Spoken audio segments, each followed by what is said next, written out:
The meeting of the Board of Selectmen for February 11, 2014. I'd like to call to order the meeting. The first item on the agenda is remembering Joe Graziani. And Joe passed away on January 18, 2014. He was better known as Joe Graz. He grew up on Houston Avenue and graduated from Milton High School in 1950. Went on to Northeastern University and upon graduation achieved his CPA accountant's license. Joe served the town as town meeting member for almost 40 years, park commissioner from 1960 to 1963, town treasurer from 1964 to 1978, town accountant from 1988 to 93, town veterans agent from 91 to 94, member of the Council on Aging from 2001 to 2010, and a member of the Retirement Board from 1999 to 2008. Joe served with distinction in the U.S. Army and was a member of the Milton American Legion Post number 114, Milton Knights of Columbus, and coached Babe Ruth baseball and sponsored Pee Wee baseball. Joe was a longtime usher at his beloved St. Mary of the Hills Church. He will long be remembered as a model citizen who loved his town, a civil servant who enriched our lives with his knowledge and quiet wisdom, and a good friend to those who were lucky enough to know him. We'll have a moment of silence for Joe.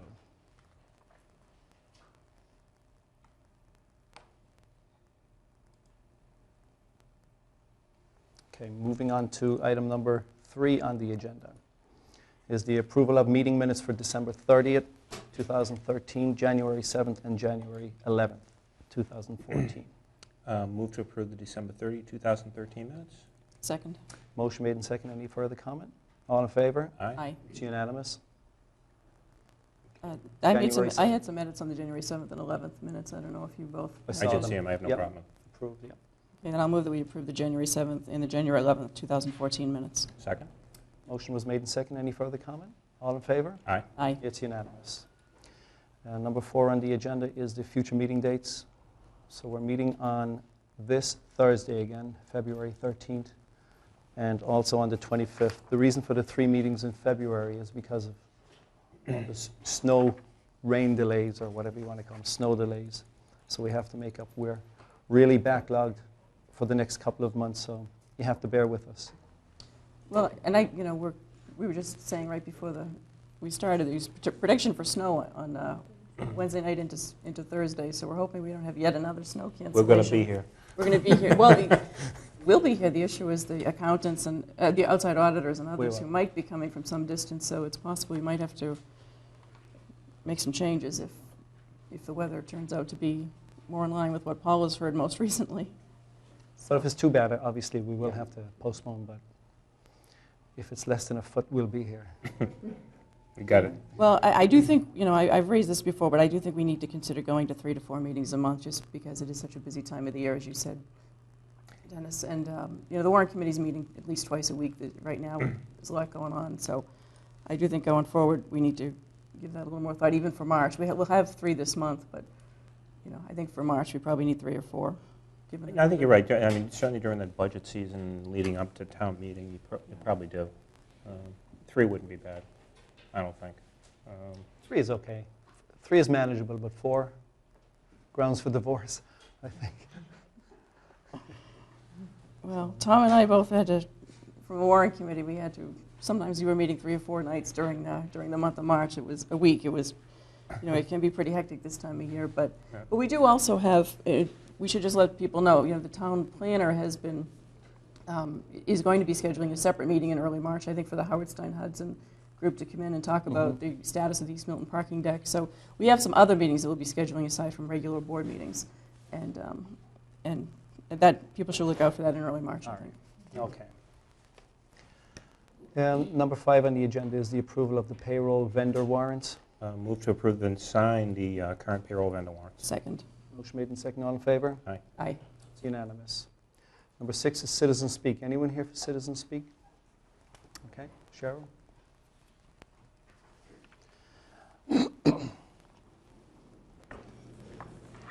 evening. Everybody knows who I am now, Cheryl Flightman, co-chair MCAAI, Milton Citizens Against Aviation Impact.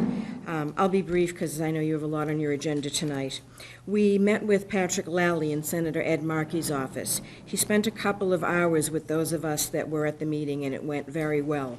As he lives in Winthrop, he's well aware of the problems we're having. He's also aware of the problems trying to deal with Massport and the FAA.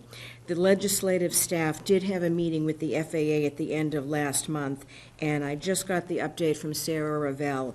And even though, and I had this in my report, something can be done right now to alleviate some of the noise, the FAA is really digging its heels in and refusing to do any changes until after Phase 3 is completed. And that actually isn't fair, and one of the problems that I understand is going on with the technical committee in Phase 3 is the technical committee themselves wants a commitment that if they put in the hours and hours and hours of work to work on Phase 3, they don't want to do it for nothing. So I'm not sure where that stands right now. And a decision was made to put the second noise monitor on Dennis Cohane's property, and I had just wanted a couple of clarifications on that. Dennis, how long was the monitor supposed to be there? 2 weeks. Okay, and what's supposed to be done with the information that was collected? And does anybody really think 2 weeks is enough to compare it to anything? It's actually on there a month. They're coming tomorrow to take it off. Okay, and do you know what they're going to do with the information they pull off of it and how it's going to be utilized? I guess they're going to assess the noise level over that part of town. Okay, because then that was the other thing that Sarah Ravel mentioned to me, that somebody at Massport said, you aren't under 33, and why was it put there? But that was something that she said Massport said to them, so I don't know what's going on with that, but we'll have to look into that. Okay. And Cindy was asked by David Godine, our alternate CAC rep, to write to you regarding a simple change to Massport FAA standard operating procedure that could be implemented immediately and would reduce the overuse of 4R and 4Ls for arrivals and the unfair burden this overuse places on the residents. And to date, Cindy hasn't heard back on anybody's any opinion regarding that. And the SOP, which again is their standard operating procedure, defines runways 4L and 4R arrivals and runway 9 departures as the calm wind runways. However, when winds are calm, other runway configurations can be safely used. And we're proposing a change to the SOP's calm wind runway classification. And at a recent CAC meeting, David Godine learned, according to the expert hired by the FAA, approximately 70% of runway decisions at Logan are discretionary. And runway decisions when the winds are calm clearly fall into this 70%. So the fact that they're using 4R and 4L really isn't unfair, and they can do something about it. So we would like to you guys to advocate that Massport. Just 1 second, Tom, did you want to say something? In relation to that, if you didn't mention that, Cheryl, I was going to, because I did read that letter that David Gooding, and I think that is probably something that we could get behind. Understanding that it is pilot, at least the way I understand it right now, it is the pilot's decision on how low to fly and what runway to use. And I don't know how much discretion Massport has from taking that away from. But it certainly seemed like something we should discuss. And, right. And we've also been told that support. anywhere else that has noise abatement in place, which Logan does not right now, but when they have noise abatement in place, if a pilot calls in and says, I want to come in, yada, yada, yada, the tower says, sorry, you can't do that, there's noise abatement. Mm-hmm. So that's some. So continue. Could we get that on our agenda, I guess, is the question. Exactly. I think we have Christy and Buda coming in on the 25th. So maybe we could should probably discuss talk that about it issue at at that time. Okay. And this isn't the final solution to the problem of increasing number of flights and flight paths over Milton, and the negative effect it has on the town. The citizens have other suggestions and requests related to dwell and persist, and blah, blah, blah. But this change, which is to section 1.3.6 of the SOP, could be made immediately and would be a good first step. And one of the things that we had asked about, and it might have gotten just lost in the realm, we had asked about a map from the DPW on the paths of the 4R navs. And if there's anything that you or Anne Marie need from us to complete the request, please let us know. but we haven't gotten that map yet. And Chris Zambuto did contact me, who told me that there's a regular CAC meeting on the 18th and wanted to know what, if anything, the committee wanted him to bring up. So I had a long conversation with him. But the best thing that happened, and I hope you will all be as excited as I am about this, Cindy, Phil, and I met with Harold Brown, and Anne Marie had been telling me I should call him, but, you know, I've got like 18 people, call. But he reached out to us, and he was on the original airplane committee in the town, and we had a really good meeting with him, and he's still keeping daily information on the planes. He's got notebooks in handwriting that are just unbelievable. And he even said, because we met with him on a Sunday, and the Friday before, he had watched for 4 hours. They were doing an overfly path that was different for 33 and 27. So I said, oh, were you watching it on the monitor? He said, no, I was watching out my window. So he has an unbelievable wealth of data. And he actually gave us some information about a legal document that I have found, and I'll get copies to everybody. There was a case that was extremely similar with 27 and 33, and the environmental assessment was sent back to be redone. And that was, I believe, in 1997. And it was Runway Coalition 27 versus Engine, and Engine was the gentleman representing the FAA. So I think since the last meeting that I reported at, we've gotten some good tangible information, and we have more solid ground to stand on. And with Harold Brown working with us, I think we may be able to get somewhere, because he had a lot of good contacts at Massport and the FAA, and he just has mountains and mountains and mountains of copious notes, which is unbelievable. So, Cheryl, as usual, thank you for your good work. thank you. Thanks, Cheryl. Anyone else for citizen speak? Hello, Hi, my name's David Mann. David Mann. David Mann. Yeah, I'm here to talk a little bit about the signage request, item 13 on the agenda. I'm not in favor of the LED sign that's currently on the roof, and I understand there's a request to put a second sign up on the same building, which is not supported by the current zoning laws. So I'd respectfully like to oppose the extension of the LED sign allowance on that building. And, you know, there are a couple of additional items that I found doing some research that I thought were of interest.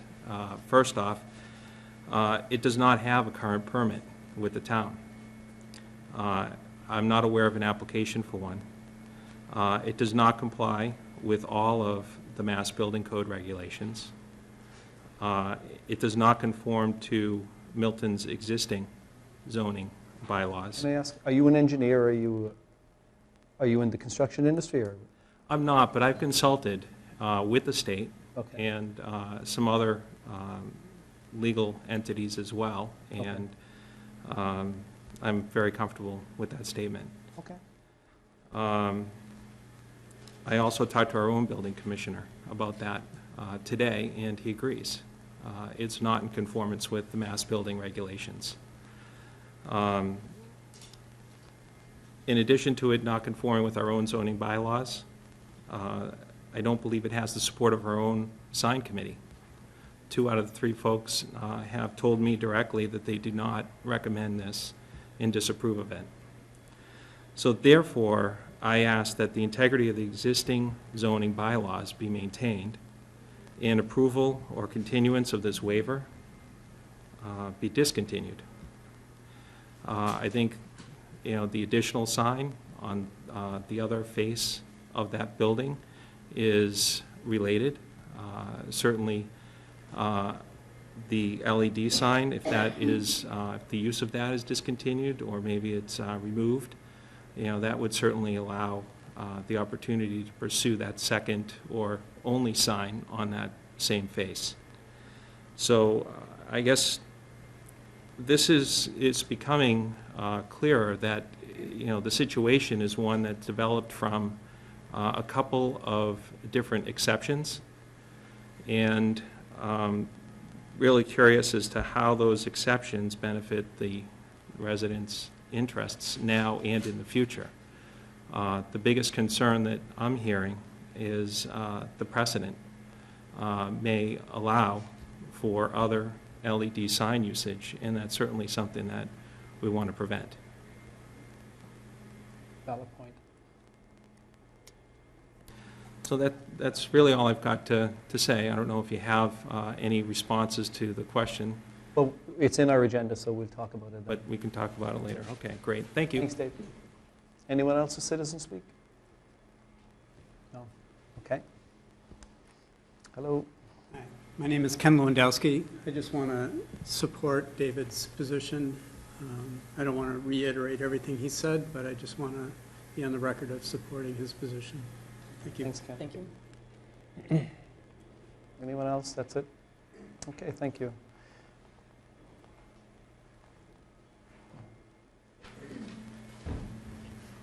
Oh, okay. Okay. My name is Scott Love.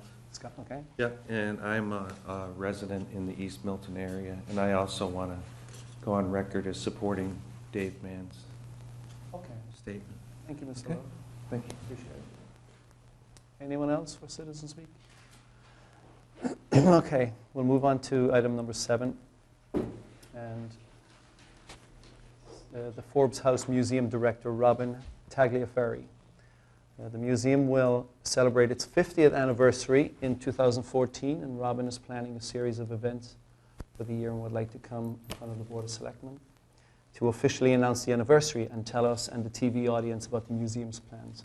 Welcome, Robin. Thank you very much. Thank you for It's an having me. exciting year coming up. Yes, very much so. And finally, I get to introduce myself after almost 4 years working and serving here in Milton.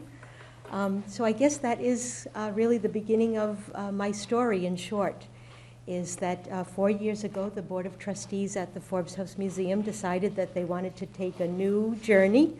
They wanted to be more relevant. They wanted to serve more. And so they went on a search to hire myself and to make some changes in their philosophy. And here we are now almost 4 years later where we have built up some great momentum. And very much happy to say that in our 50th year, that the museum was founded in 1964 by Dr. Henry Ashton Crosby Forbes. And here we are in this beautiful town of Milton, and wanted to just very briefly give you an update on some of the things that we are working on and why this year is so special and important to us. So I have some things that I'd like to pass out to each of you. And there's some extras, definitely. Oh, may I actually have? Sure. Send one of those back to Robin. Thank you very much. So yes, just briefly about myself, that altogether my experience includes about 25 years in museums. I started off as an artist and then started working in museums as an administrator, and then realized that this was really my passion in wearing multiple hats and juggling many projects at one time. And so here I am in Milton, originally from Providence, and I share my time between Milton and Providence, so it's very wonderful to be here. Milton is a beautiful place, and I enjoy it very much. And Robin, while you've been here for 4 years as the Forbes Executive Director, you've been involved with the Historical Society. I know I've Yes. had an opportunity to meet with you in connection with some different preservation projects and Absolutely. efforts. And Absolutely. and the Forbes House is such a real asset, I think, in Milton. It used to be called the China Trade Museum at one time, and you were in China recently on behalf of the museum. Maybe you could tell us a little bit about that also. Exactly, very much so. Yes, so 50 years ago, the museum was founded as the Museum of the American China Trade. And then, as you know, in 1984, that the museum was converted into a historic house museum. And really, we do have tremendous artworks there. We have tremendous stories to tell. And in meeting with Katie recently, I was telling her about all of the things that we've been embarking upon to serve more in the community, to be more relevant to the citizens. So we have been partnering with the Historical Society, with Milton Public Schools, which is one of our great opportunities to work with Superintendent Gormley, the garden clubs, and some of the private schools as well. So we're trying to branch out into this great realm of how do we get folks to recognize the great jewel of Milton that we have on Milton Hill, which really is quite important. But yes, so what I did put together for you really is, well, first of all, a complimentary pass that if anyone has not come to the museum in a while, It's very attractive. it has changed. Just within the last 6 months, we've added 2 new exhibition spaces. We just had 85 students from Milton Academy come to visit us today alone. So our numbers are growing in terms of visitorship. And this year, being our 50th, we're going to add some extra lectures, some Louis Laguia concerts.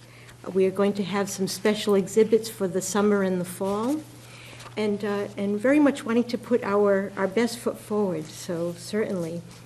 And also, too, that if you notice, in this little proposal, I added, in about page 5 or so, that last year the Board of Trustees and myself created a 4-year strategic plan for the organization. So we are in process of embarking on that everywhere from a complete assessment of our building and our grounds to renovating interior spaces, putting on new programs, having new exhibits, and of course, as always, reaching out to Milton, Greater Boston, and beyond. So that is part of our mission. So you'll see here that here is our latest endeavor is to get an idea of what it would cost to do a historical assessment of our main building. So we are in process of looking at the structure of the building, the electrical, the plumbing, everything that we would need to do to preserve this beautiful building. So we're looking at right now probably a modest figure of about $36,000 just to do that, which we're looking forward to for later on this year. And also, too, many folks may not realize that in addition to our connection to China, we also do have a wonderful Lincoln collection. So you know that we do have our Lincoln cabin that is in the backyard of the property. It is over 90 years old this year. But also, one important project that we're embarking on this year as well is a project to partner with the University College Cork in Ireland. For those who do not know, is that in the spring of 1847, Captain Forbes, his brother John Murray Forbes, and other businessmen in Boston decided to create a humanitarian voyage to Ireland during the Great Famine. Captain Forbes spearheaded the loading of 800 tons of food that went to County Cork in the spring of 1847.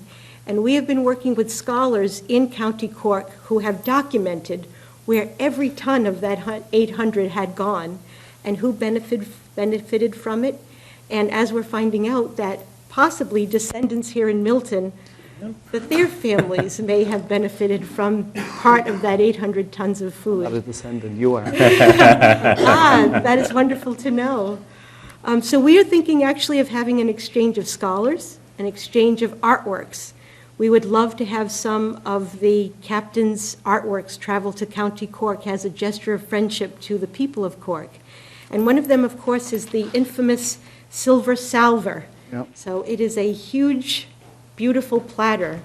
The Irish gave this platter to Captain Forbes as a thank you gift for going on his voyage to bring them food. And we thought it would be wonderful to see that salver go back for a short time as a friendship gesture. He went more than once, right? He went once. There was a plan to go a second time, but that voyage ended up embarking from New York. So he was going to, his effort was, I have to rush back to start my second loading of the ship, but it did not happen, so he made one voyage. So this is part of some of the things, some of the level of activity that we are embarking upon here at the Forbes House, and we wanted to let you know about it. And in mentioning what Katie had mentioned about traveling to China, that within the last year, I have had colleagues from China come to visit me here in Milton.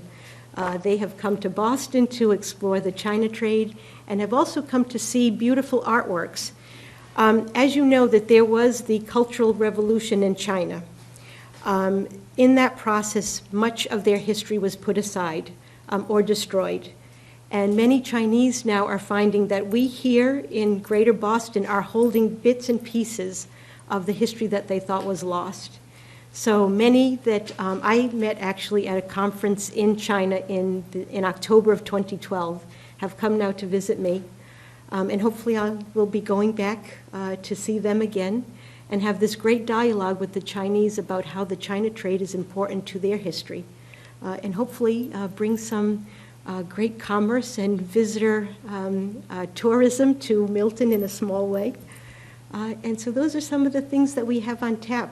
And very much want everyone to know that they should come to visit us, that the artworks are beautiful and the stories that we are telling are very rich and vibrant, and would love to share the house with everyone. Robin, can you tell the public when you're open? We are open on Wednesdays, Saturdays, and Sundays, but we are open anytime for group tours. And of course, myself, that we have regular business hours in our office. So we're usually there from Tuesday till Saturday. And we would love to, we'd also love to hear any ideas that any might have in terms of partnering with us. Last year, for example, the Garden Club did a wonderful project where they identified a number of the beautiful trees that are on the property and put plaques on those trees as a way to have people enjoy the property more. So that, in a nutshell, is our story. Thank you, Robin. Great. Congratulations on the 50th anniversary. Yes, thank you. It is a very great much. resource. For anyone who hasn't been there recently, it's worth seeing and worth visiting. Yes, I've never been there, but I will be there. thank you. Now you've got a free pass to go. I got a free Yes. pass. And it's at 215 Adams Street, 215 Adams Street. right on Milton Hill. So right across from the big, huge, wide open Hutchinson's Field. So we are right there. So as you have events coming up during the year, let us know about them. We can get the word out through the town administrator's report and help you publicize some of these anniversary events. Thank you That was very very much. interesting, and thank you, Katie, for inviting Robin in. Thank you. Yes, Katie, Thanks thank for you. coming in, And thank you all Robin. for your time. Thank you, Robin. Take care. Okay, next on the agenda is the Milton Hospital donation. We have a $943 that was donated. I'm going to recuse myself on this one just Okay. because I'm currently on the board of the hospital. So I Okay. will I'll step move to aside. accept a donation from Milton Hospital in the amount of $943 to purchase a steel Yep. cutoff saw for the fire department. Second. All in favor? Aye. It's unanimous. Congratulations, Chief. You got a Chief, you got a new chainsaw. That's good. And number 9 is the Copeland Foundation gift for, and I'd like to bring up John Fleming, who is with the Milton Auxiliary Fire Department. We have a donation on the amount of $32,958. Good evening, John. Good evening, John. Thank you for having me. This was, Will this money help you? let me give you an idea what it will do for us. And I was just telling the chief, through all the 30-some-odd years I've been here involved with the auxiliary, we've always shared with the fire department anything we have. So this is our initial research, a trip to Rentham to take a look. This is what we dream of, and it's on the way. And if anybody knows the Ford Motor Company, their specs are overwhelming. This is a very, very nice gift from the family.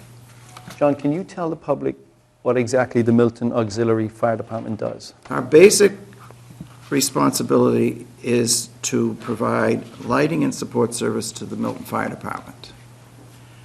Close to that is support to the police department. And after that, it's the public health. And after that, it's emergency planning. And after that, it's, well, it's you guys, I guess, you know. Wherever the town needs us, the members are over there right now, being sure everything's ready to go. We've never missed a fire department call in my 35, I think it is, years now. And we're very proud of that. The chief is great to us. All the chiefs since his dad, that's how far back I go, have always been very supportive. And by having a deputy in charge of our group, it's a direct line to communicate with the chief. We have a Milton Fire Department. Deputy Foley is our support person to the fire department. So if any issue comes up, and occasionally they do, we can go right to the deputy, and he can go directly to the chief, and it's worked out very well. We have about 12 members. They're available, turns out lately, 24/7, which is very hard because some of them have day jobs. But we have, I think, 12 members. We have 2 minority members, one of which is a female, who is an awesome person. She's studying now at Regis for her nursing degree after completing 22 years in the Air Force. So we're very lucky. We have a good quality group of people, quite a range of expertise from each of these people.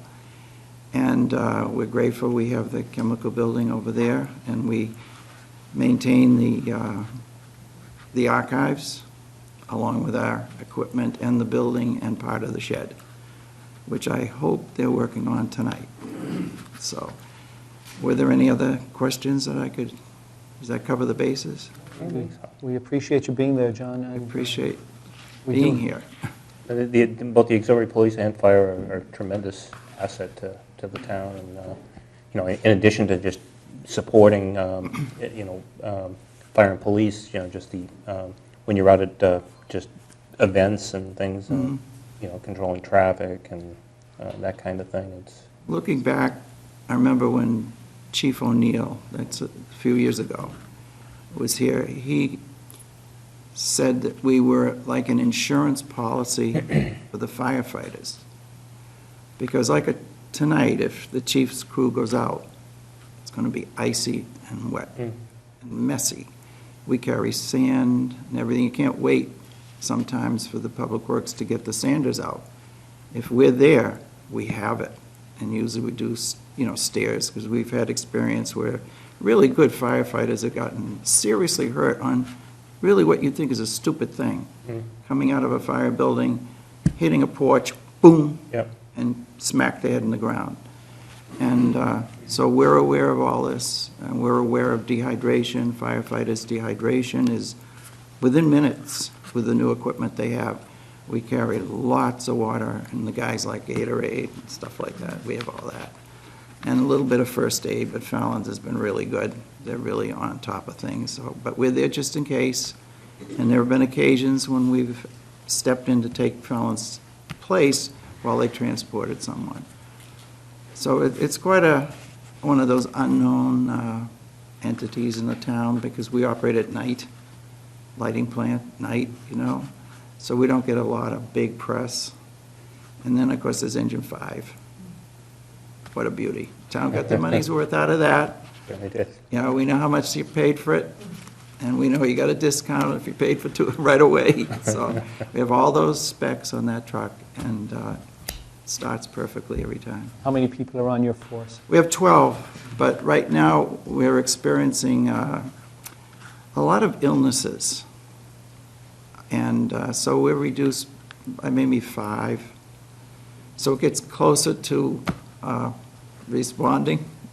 Captain sometimes has privileges, but when you come down the line, you're going to go, and we will. We will go, so. Well, it sounds like you'll get a lot of use out of this new vehicle. This is a beauty. Yeah. This is a Sure, beauty. that's This okay. was, and looking at the specs, I don't want to use the word, it's a pimpmobile, but it's really nice, And it's a generous gift from the Yeah, Copeland Foundation. Oh, it's more than so. generous. And it was unsolicited, they just came up with this. I want to thank Chief Wells as well. He's been awesome to us. Great. As is Chief Grant.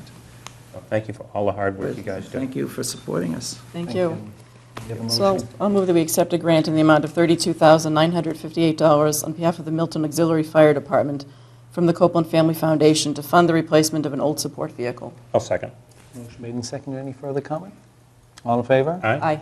It's unanimous. Thank you very much. We'll have a showing. Thank you. We'll have a showing. Okay. We'll let Thank you know. to the... We'll look forward to that. Thank you to the Copeland Foundation as well. Yeah, Very generous. thank you. Thanks, John. Next on the agenda is our Fire Chief, Jack Grant, who is here to present his quarterly update to the Board of Selectmen. Welcome, Chief. Thank you. Sorry I didn't get these to you sooner. It's this quarter's running. How is the fire department running? Not too bad, not too bad. We're holding our own this year. A little bit better than the last couple of years. We've had a few people out with injuries and, nothing serious. So we're, and again, also with the snow this year, although we've had a lot, it's been very light, so although it has cost us some overtime, it's far less than it was last year. How many firefighters do you have, Chief? Total, there's 56. 56? Yes. Yes, we have presently 3 in waiting that will be starting with us June 1st. They'll be with us a couple of weeks, and on June 16th, they'll head off to the Fire Academy. Which of the 3 fire stations gets the most amount of calls? The busiest? In totality, it would be behind us here. Oh, yeah? Reason for that is Engine 1 and Ladder 1 respond on all box alarms, so they're kind of doing double duty. You know, if it's what we call a still alarm, you know, medical, car accident, something like that, it's only a single engine going out. It could be, you know, any one of the 3 districts, but the fact that anytime there's an actual box alarm, call for a structure fire or a larger car accident, we're running 3 pieces of apparatus on those, and the 2 that are here go to either side of town. It seems that the most amount of your calls are to emergency medical responses? That incorporates an awful lot of what we do, yes. And that's pretty historically Yeah. been the situation. That's common practice, really nationwide.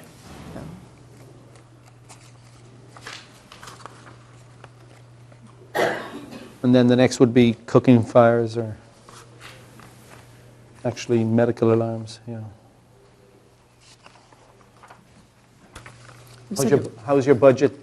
We're kind of right on pace, to be Right on honest with you. pace? Yeah, I think last time I met with you, we were considerably better than what we had been last year in the overtime account. That has, you know, crept back, but we're on pace. We're not behind in anything, so we look to be okay. You still get a lot of calls to the likes of Curry College up in... You get a fair amount up there, but I'd say they've been steady. In the days pre-existing Ken Quigley, we were up there an awful lot. Oh, yeah? We saw really an immediate change once he became the president up there. What change? What kind of change? I'm guessing tighter restrictions on, you know, screwing around. If Thursday, Friday, Saturday nights, a slow night was 4 calls up there. And it was basically all false alarms. So he did get that under control, and, you know, if we're going up there now, it's really, you know, some type of true event. Equipment's holding up? Equipment's holding up. We had engine 4 down for a little while. Took a couple days, but all in all, not a major problem. I believe it was a couple of the fuel injectors. So yeah, all in all, we're doing okay. We've had some problems internally with the heating system in the coldest days here, but... And fire study committee's moving at forward? 2 of the stations, yes.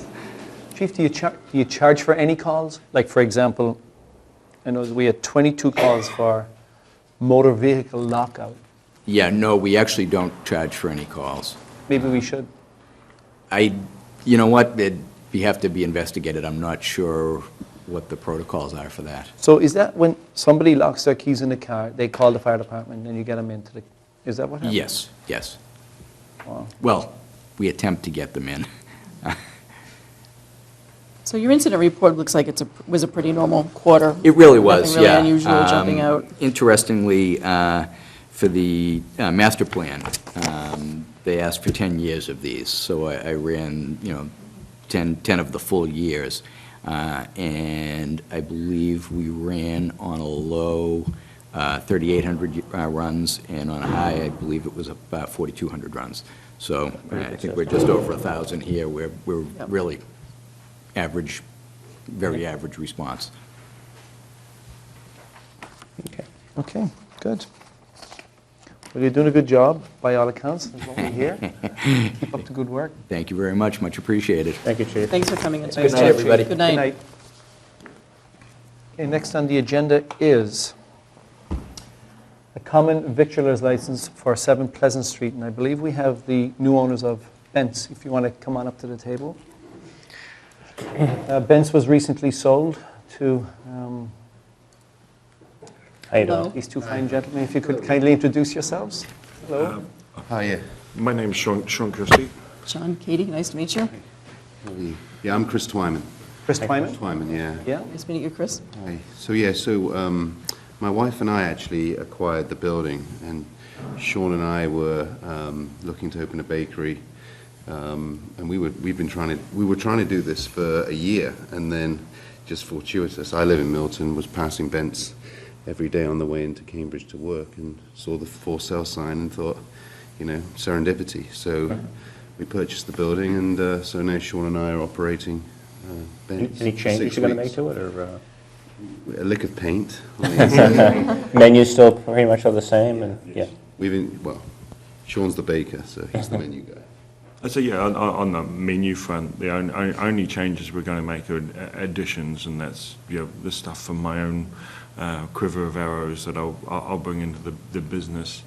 Other than that, we both love the history and love history, and we really want to honour that side. And most of the other changes we're going to make are much more to do with the production in the background, changing things towards smaller production runs, because it's set up for huge production runs, and that it was affecting, I think, the quality beforehand. So instead of running something once a week, we're running it multiple times a week, and so it's we've got some fun stuff. Things are fresher and fresher, cleaner. And we'll slowly be moving it more towards cleaner, more the limited ingredients ideas, so we don't have all the additives in the food, or trying to go a lot more natural. Just to move it, keep the emphasis. The same things, just move it into the modern desire for things. Really, I think. it's a great location, great place. It's, Yeah. really quaint and. Sure. So, Sean, right? Yep. Sean, you're from New Zealand originally, and you're English? In the UK, So yeah. is there any New Zealand products or English products going to be sold there? Oh, absolutely. So we call them Commonwealth products. Well, absolutely. I mean, one of the things we were hoping to be in there before Christmas. One of the things, and I know it's much ridiculed over here, is the British fruit cake. Yes. The real heavy, proper fruit cake. They say there's only 2 of them in the world, and they just keep getting passed around. It was somewhere like Johnny Carson or something. I remember saying something like that. There's only 2 fruit cakes, and they get regifted every year. But there's things like that. And they would need pre-ordered, properly soaked in alcohol, whiskey or brandy, and left, and those sorts of things. So they're not the dry fruit cake that everyone knows. We thoroughly recommend them. Yes. Yeah. And Prince said, with that, and just there will be, and there's already some stuff in there actually. That if you went into a cafe in New Zealand, you would expect to see, or I haven't bought any of the English stuff in yet, because the New Zealand stuff's what I'm much more familiar with. And actually some of my own takes on some of the American things. Like there's under the counter right at the moment. There's a flourless chocolate brownie, which is my take on the New Zealand and the American brownie, which I do recommend as well. Strange enough. And what time do you want to open, and what time are you going to open and close every day? I think we're open at 7 a.m. and we close at 4. Yeah, 7 a.m. During the weekend at 4. We were thinking as the daylight hours get longer to close at 5. And Saturdays 8 till 3, and Sundays we're closed. Will you do pastries? So if somebody's going into Boston, they can stop and get a cup of coffee and a pastry or something. Yes, absolutely. Yeah. And that's actually what some of the changes we're going to do inside the store as well, is actually to bring in a proper espresso machine.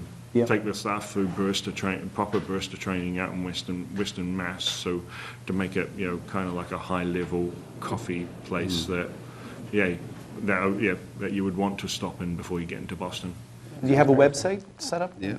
What is it? It's the same website, we haven't changed that yet, but it's It's GH Benson Co. BensCookieFactory.com. BensCookieFactory.com, sorry. BensCookieFactory.com. Yeah. What about Bent's famous, I think it's water crackers? The crackers? I think, did Bent's invent those, or they He were did. an early maker of them anyway? He invented the term You keeping cracker. those in the lineup? Yep. Yeah, Yep. we had our first attempt at making them together last week, and I'd say 30% of them came out Yeah, okay. about 30% sample. That's a good start, right? Yeah, it's the crackers and them being historical, though. There's no comparison in the rest of baking. I feel anyway. I thought I had watching things worked it out, but it's one of those things when you get, especially the old machine up there, which is quite a treat to watch the I big can wheels imagine. turning.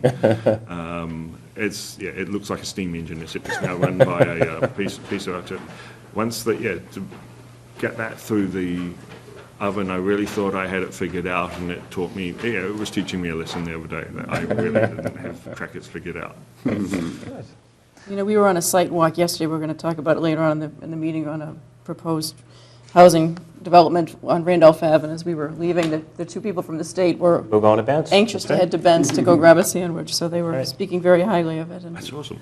we just had the Forbes Museum in here, that's one Milton institution, this is another one Ben's. That's true, it really is. Night for Milton history.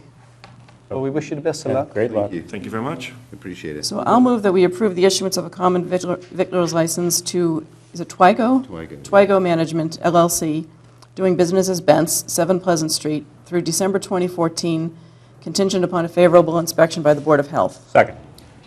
Motion was made and seconded. Any further comment? All in favor? Aye. It's unanimous. Good luck, guys. Good luck. Thank you. Congratulations. Next on the agenda You're going to make me is read this whole thing. Unfortunately, but the general obligation municipal purpose bonds. yes, and we I'm going to have- be recused on this one, Mr. Chairman, because I work with someone who's been working on these bonds, so. And just for the record, you know, these bonds were all approved at town meeting in last year. This is just the actual bonding of what town meeting has already approved. So That's correct. this is, I will recuse myself, and yes, Tom, you'll get to read this. Gee, thanks. I can help you if you'd want halfway. Well, let's see what happens. Okay. Okay, so I'll move that the sale of the $4,541,839 general obligation municipal purpose loan of 2014 bonds of the town dated February 15th, 2014, the bonds, to FTN Financial Capital Markets at the price of $4,104,539.65 and accrued interest is hereby approved and confirmed that the bonds shall be payable on February 15th of the years and in the principal amounts and bear interest at the respective rates as follows. And I'll read across year amount interest rate. 2015, $491,839, 5%. 2016, $475,000, 5%. 2017, $470,000, 5%. 2018, $370,000, 5%. 2019, $365,000, 5%. 2020, $300,000, 4%. 2021, $300,000, 3%. 2022, $295,000, 3%, 2023, $265,000, 3%, 2025, $475,000, 2.75%, 2027, $405,000, 3%, 2029, $330,000, 3.25%. Further voted that the bonds maturing on February 15, 2025 and February 15, 2027 and February 15, 2029 each a term bond shall be subject to the mandatory redemption or maturities as follows. 2024, $265,000, $2025, $210,000.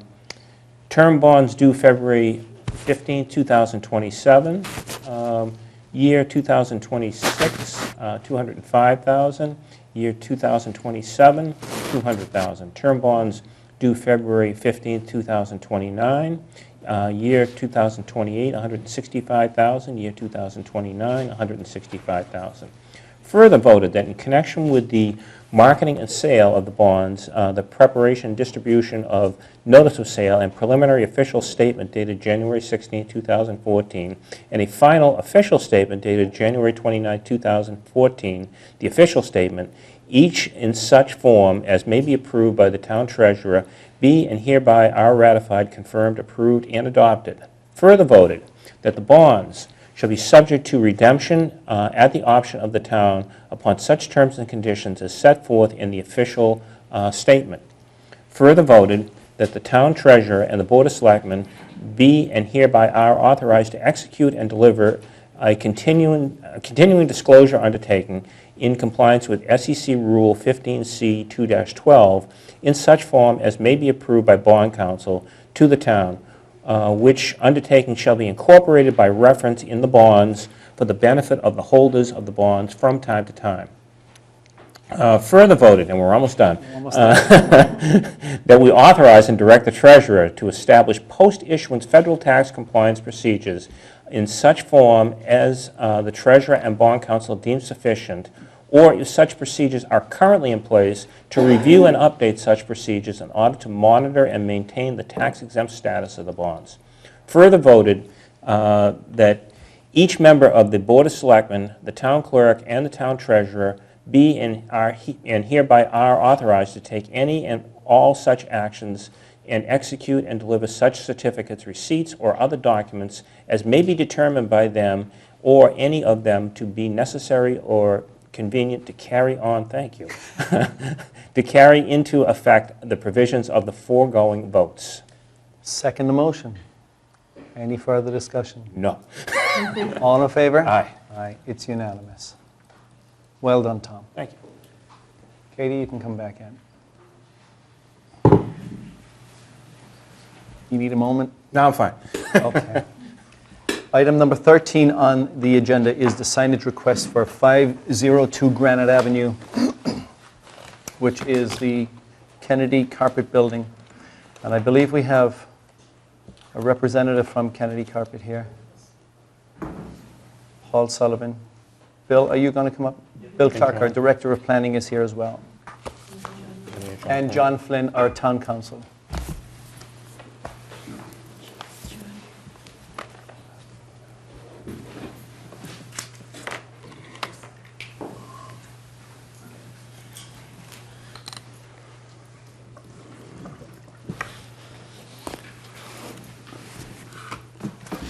Hi, Paul. Good evening.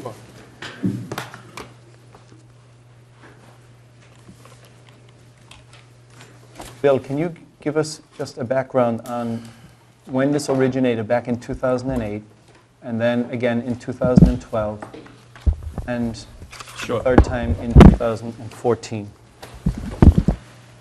In 2008, Kennedy Carpet applied for a sign on the west facade of the building. The west facade is the one that faces That's the one that faces the highway. the highway. Okay. It was granted, a permit was granted, it was requested and granted by the Select Board. It was for an LED sign. It's the exact sign that is now on the roof. After the sign was up there from 2008 until November 2011, the owner of the building came in and requested that this board allow him to move the sign from the west facade to the roof, and it's in that position now. To the roof facing Facing, north, southbound, traffic going northbound. it's actually facing the highway. You actually have a picture of it in the color images that you have. No, I understand what it is, Second but just one. for the viewing public. So- Right. It is facing basically the highway. You cannot see the sign if you are in Milton. You can't see that sign. It is facing the traffic that is going from the South Shore into Boston. Yes. Okay. Now, the reason that was done, because I was here at that time, is it was a request from Kennedy Carpet to move it. We thought it was advantageous because of the number of complaints it was getting from the neighbors across the street on Grafton, State, and Boulevard. Sheldon. So we're getting so many complaints from there, thought moving it up and away from Right. from that westerly facing side would be more So beneficial. they wouldn't have to look at it. Right. Yeah. And it did prove to be that. I mean, those complaints We had went away taken- after that. We also have been working with them to turn the sign down at night. It doesn't need as much wattage at night as it does during the day. Now, when you say at night, you mean during operating hours of the night or Yes. after 11 o'clock? It would have been both. Okay. And after the sun goes down, you can turn the thing down. You don't need the brightness that is required for That's- operation during the day. And that's the way that sign had been operating? Yes. We had done that when it was on the west facade. We had gotten them to turn the sign down. That was agreed upon with Mr. Kennedy, and once the sign went to the roof, again, because nobody from Milton sees the sign, it really wasn't an issue of what was the brightness and stuff. Although I don't think that was, the intent was to keep it, The All- intent was, that everything else in 2008 would remain the same, that, you know. we also had issues we had stipulations written into it that the sign could only be for Kennedy's. It could only say 2 or 3 things. It had to stay there for a certain period of time. It wasn't allowed to change, at 10 seconds. It had to stay 30-plus seconds. Is this after 2011? When it moved to the We had roof? started that back in 2008, that it wasn't going to be a rolling sign. It wasn't going to change. Okay. And we didn't change anything in 2011 other than the Other than location. the location. But it did change messages, right, every 15 seconds? No, it had to be 30-plus seconds that it had to stay. I think it said 3 different, it could only say 3 things. One of them was 1-800-Kennedy. Fire restoration. Fire restoration, something about clean carpets.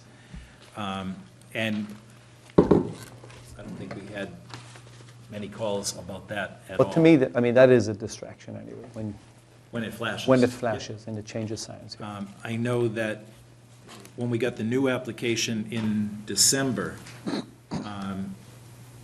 because the notices are made public, people started making comment about what the sign would say. And then somewhere along the way, Jay had asked this board last summer for permission to put available and put the number on it.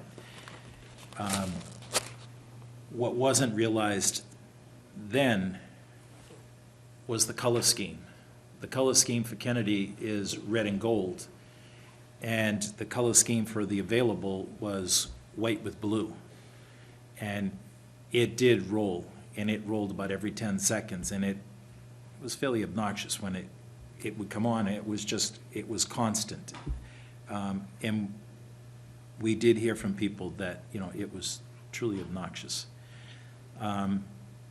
We got the new application in December. We've been working with Sleepy's and Mr. Kennedy to come up with a solution to their signage. They went before the sign review committee. Well, actually, if we could back up a little bit. Go ahead. So in the meantime, Kennedy is leaving the building, Yep. and he's renting it to, He he wishes wants to it. rent it to Sleepy's, Yes.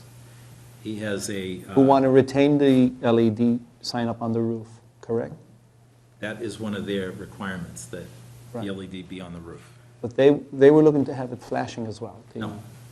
Initially, I think they were, right? Initially, I think they wanted 2 messages. They wanted to rotate Sleepy's and the Mattress Professionals. We did talk about that in December. 2 Correct. messages, yes, Yeah. with a white background.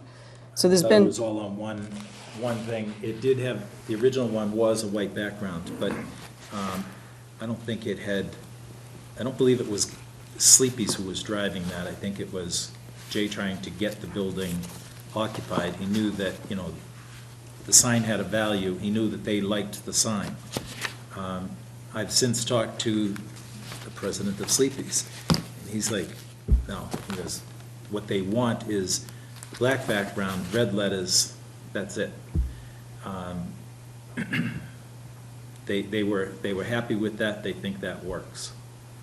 so, Bill, let's just be clear about what the current application is, because the existing sign, the LED sign that we're getting all of the commentary about, that's the sign that's now on the roof. It was on the side of the building.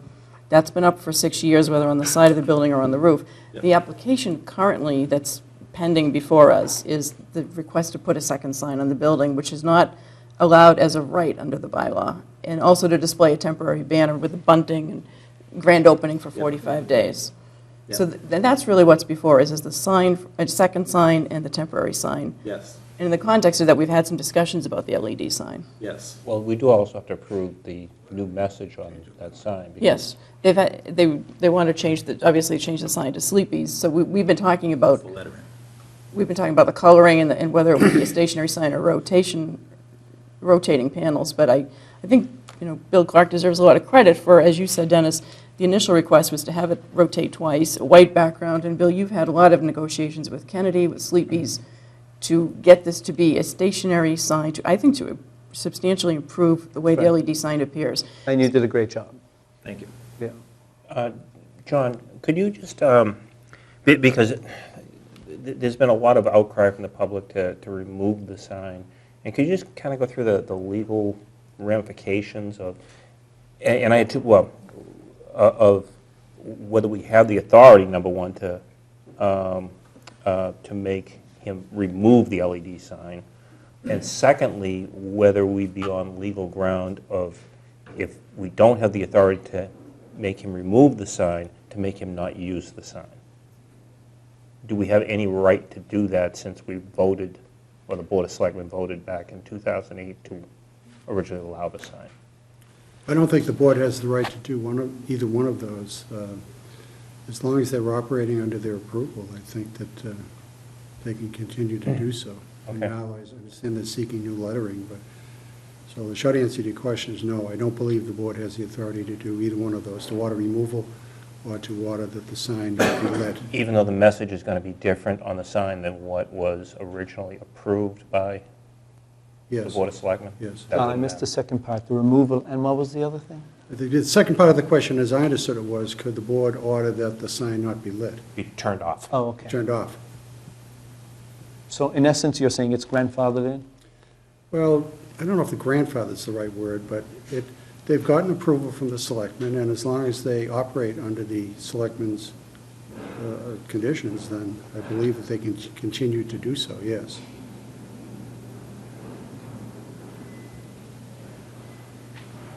But we can control The message. the message? Yes, yes, absolutely. The zoning bylaw allows that, yes. But we can't, but we cannot say, no sign, turn it off. In my opinion, yes. Now, we also have an issue. Oh, go ahead. Well, I was just going to say, Tom, if we did say take the LED sign down, what do you think the repercussions would be towards the town then? I don't know, I expect that we'd be sued, and it would be some theory that in reliance on this, we've invested money, we've gotten a tenant who, we now have a prospective arrangement with another tenant, and without doing their homework for them, I think it would be some theory of either a contract breach or interference with a contractual relationship or an interference with a business relationship of some kind, of something along those lines, and I think it would, town would have some exposure there, in my opinion. Okay. That makes sense. Now, we also have the issue of, because it's out there, and it's no secret anymore, but when the sign was moved from the side of the building to the roof, it was done so without a building permit, which obviously is not permissible. And at this point, Well, yeah, To put the sign on the face of the building, they got a building yes, permit. understand, but to move it, they did not. To move it, they came to this board and asked for permission to move it. Yep. They moved it, and they missed a step. They didn't go back and amend the building permit that said it's on the west facade, now we're mounting it on the roof. So you're right, they missed a step in there. They thought they had permission, but They didn't have a building permit. they didn't have a building permit. Right. So And it does that's- require that. And that's a significant issue, because we don't, at this point, we don't necessarily know that it's safe on top of the roof. Nobody's inspected it. And we think it is, but we don't know that it is. And well, it's been up there for how many years now? 2 years. Over 11. November of 3 years. 2011. So it most likely is safe, but. Well, I would have to say that I'm in the business of getting permits all the time, and occasionally you do miss a step where Sure, you'll do something without a permit. And then you do it, and the worst that can happen is that you go in and you apply for the permit, it becomes retroactive. That's right. Yep. Mr. So- Chairman, could I just say, Yes, I Paul. did speak to Jay Kennedy about it, and he said he was unaware of it, but he's going to go to the building department and see Joe Prondak and pull a permit for it. Right. So I guess I would want to make sure that happens, and number two, I think the board probably should consider at least saying the sign should not operate until a building permit is in place for it. That it should be shut down until they do get a proper building permit. That's fine. That's a valid request, yeah. I think we should just point out a few things. The building code issue is in the jurisdiction of the building commissioner. Yes. It's not before us. The building commissioner is really the one who has the control over that issue. We found out, it came to my attention, probably everyone's attention, late yesterday, that this was an issue, that a permit had not been pulled in 2011, although it had, as you said, Bill, been pulled in 2008. So we did, I know some of the citizens that were here earlier spoke to this issue and have spoken with the building inspector. We've had some follow-up discussions with the building inspector. At least I have, and probably others have it individually. But we just need to keep in mind that the zoning issue is before this board. And I brought along a copy. Just we should point out a couple of things from the zoning bylaw, because I do think there's some confusion and misunderstanding among some of the public, based on, not all of them, but some of the comments that we've received as to what exactly is before us and what the bylaw itself really speaks to. There's been some talk about this board should support the sign review committee, and we should just clarify the sign review committee is an advisory committee to this board. Under the bylaw, it doesn't have authority to say 2 signs would be permitted on a building. That has to be a decision that's made by the Board of Selectmen under the existing bylaw. And there have to be certain findings that are made by the board when deciding to give some relief to an applicant under the zoning bylaws. So we have to make, and the board in 2008 did make these findings when they permitted the LED sign. We have to find that the applicant has a reasonable need for the sign, there's a reasonable basis for exempting the sign from the applicable standards, and exempting the sign from the standards will not have a substantial detrimental effect on the community. So I think it's safe to say that we and prior boards value the input that we get from the sign review committee, consider pretty carefully what they recommend, and some of them I think are experts, Bill, in this area, and have sign businesses or experience in that area. But that's not a committee that really has the authority to say, to recommend a second sign, because and that's why when this issue was before them, they recommended taking the LED sign down and putting one sign on the wall of the building facing the highway, because that's really all they can recommend is one sign. In order to have a second sign, it really needs to be something that this board decides. That's right. So hopefully that clarifies some of what is, why we may take an action that's different than what the sign review committee might have recommended.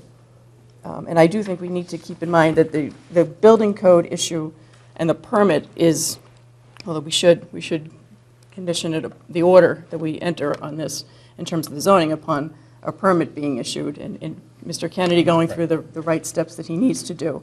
The building commissioner did mention in a call today that he's comfortable with the sign on the roof because of the size of it. There were some issues about, I think it's called wind loading. I had to learn some terminology in the last few days on this, and he said that's really designed to prevent snow accumulation behind signs on roofs, and it's really large billboards that provision in the building code is geared toward. Because I was sitting in the meeting last night, and again, they are experts, totally disagree with that. Totally disagreed. Who said that any sign on a roof has wind. They don't care how big it is. If it sits away from the roof, if it's not flush against something, there's wind loading. The question is how much wind loading and is it safe or not? Who said this, Tom? Ray Phil. Ray's one of the members of the design review committee. Well, he and our building commissioner may have a different Right, so, opinion I on mean, that issue, but I our building. would at least hope that that gets And that, fully And that's vetted. something that the building Joe commissioner will knows look that at. he's going to wind up having to take on the whole issue of wind shear, snow loading. Again, it's a... Is it it's a- safe or isn't it safe? That's Right. all. He looked at it and he came back and, it's a 45 square foot sign. Mhm. So it's not like putting up, it isn't that big compared to most signs that go on the roof. It's Right. not 120 square feet as the state building code talks about. So it's well below that number. Right, right. And Joe Prondak, the building commissioner, also said that in terms of wind shear, he doesn't, based on his looking at the sign and what he knows about it, he doesn't believe that he said that's really, that requirement is geared towards preventing damage, whether it's to the roof itself or to property or the sign falling off and injuring someone or Yes. causing property damage. He doesn't believe that that's a problem for this, given the size of this sign and the nature of this sign, but that's something that when he goes out, when the permit is applied for, before the permit is issued, that he'll be looking Exactly. closely at those issues Right. and Yeah. taking those into account.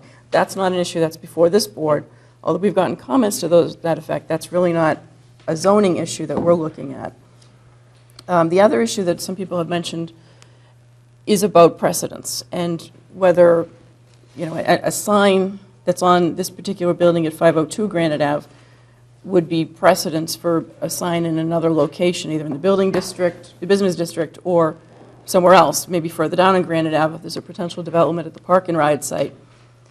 And the board in 2008, in looking at their order, they were pretty specific in some of their findings that the location of this building, Bill, you might speak to this a little more, is different than the businesses in the Unique. building district. That it is unique because of its location right on the highway between an on-ramp and an off-ramp.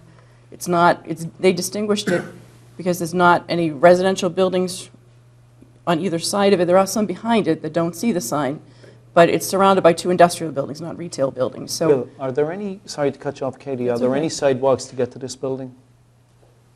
From East Yes. Milton Yeah. Square? Yes. Yeah, the sidewalk all the way down. But the majority of people going to this building are going to drive. There's not... You wouldn't walk to it, yeah. There's not many people that walk to this. There's people who use the sidewalks that may come from the businesses in Quincy and walk to East Milton Square and walk back. The majority of people going to buy a mattress. carpet or mattress aren't going to walk to the building. There is a parking lot for this building. Anybody going to this building is going to have to first come from Quincy into Milton. Right. Jay is right on the Milton-Quincy line.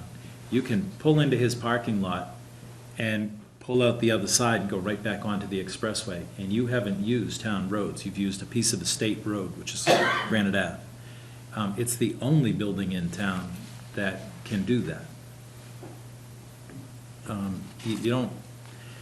You're not coming from Milton to go to that building. You're coming from Quincy to go there.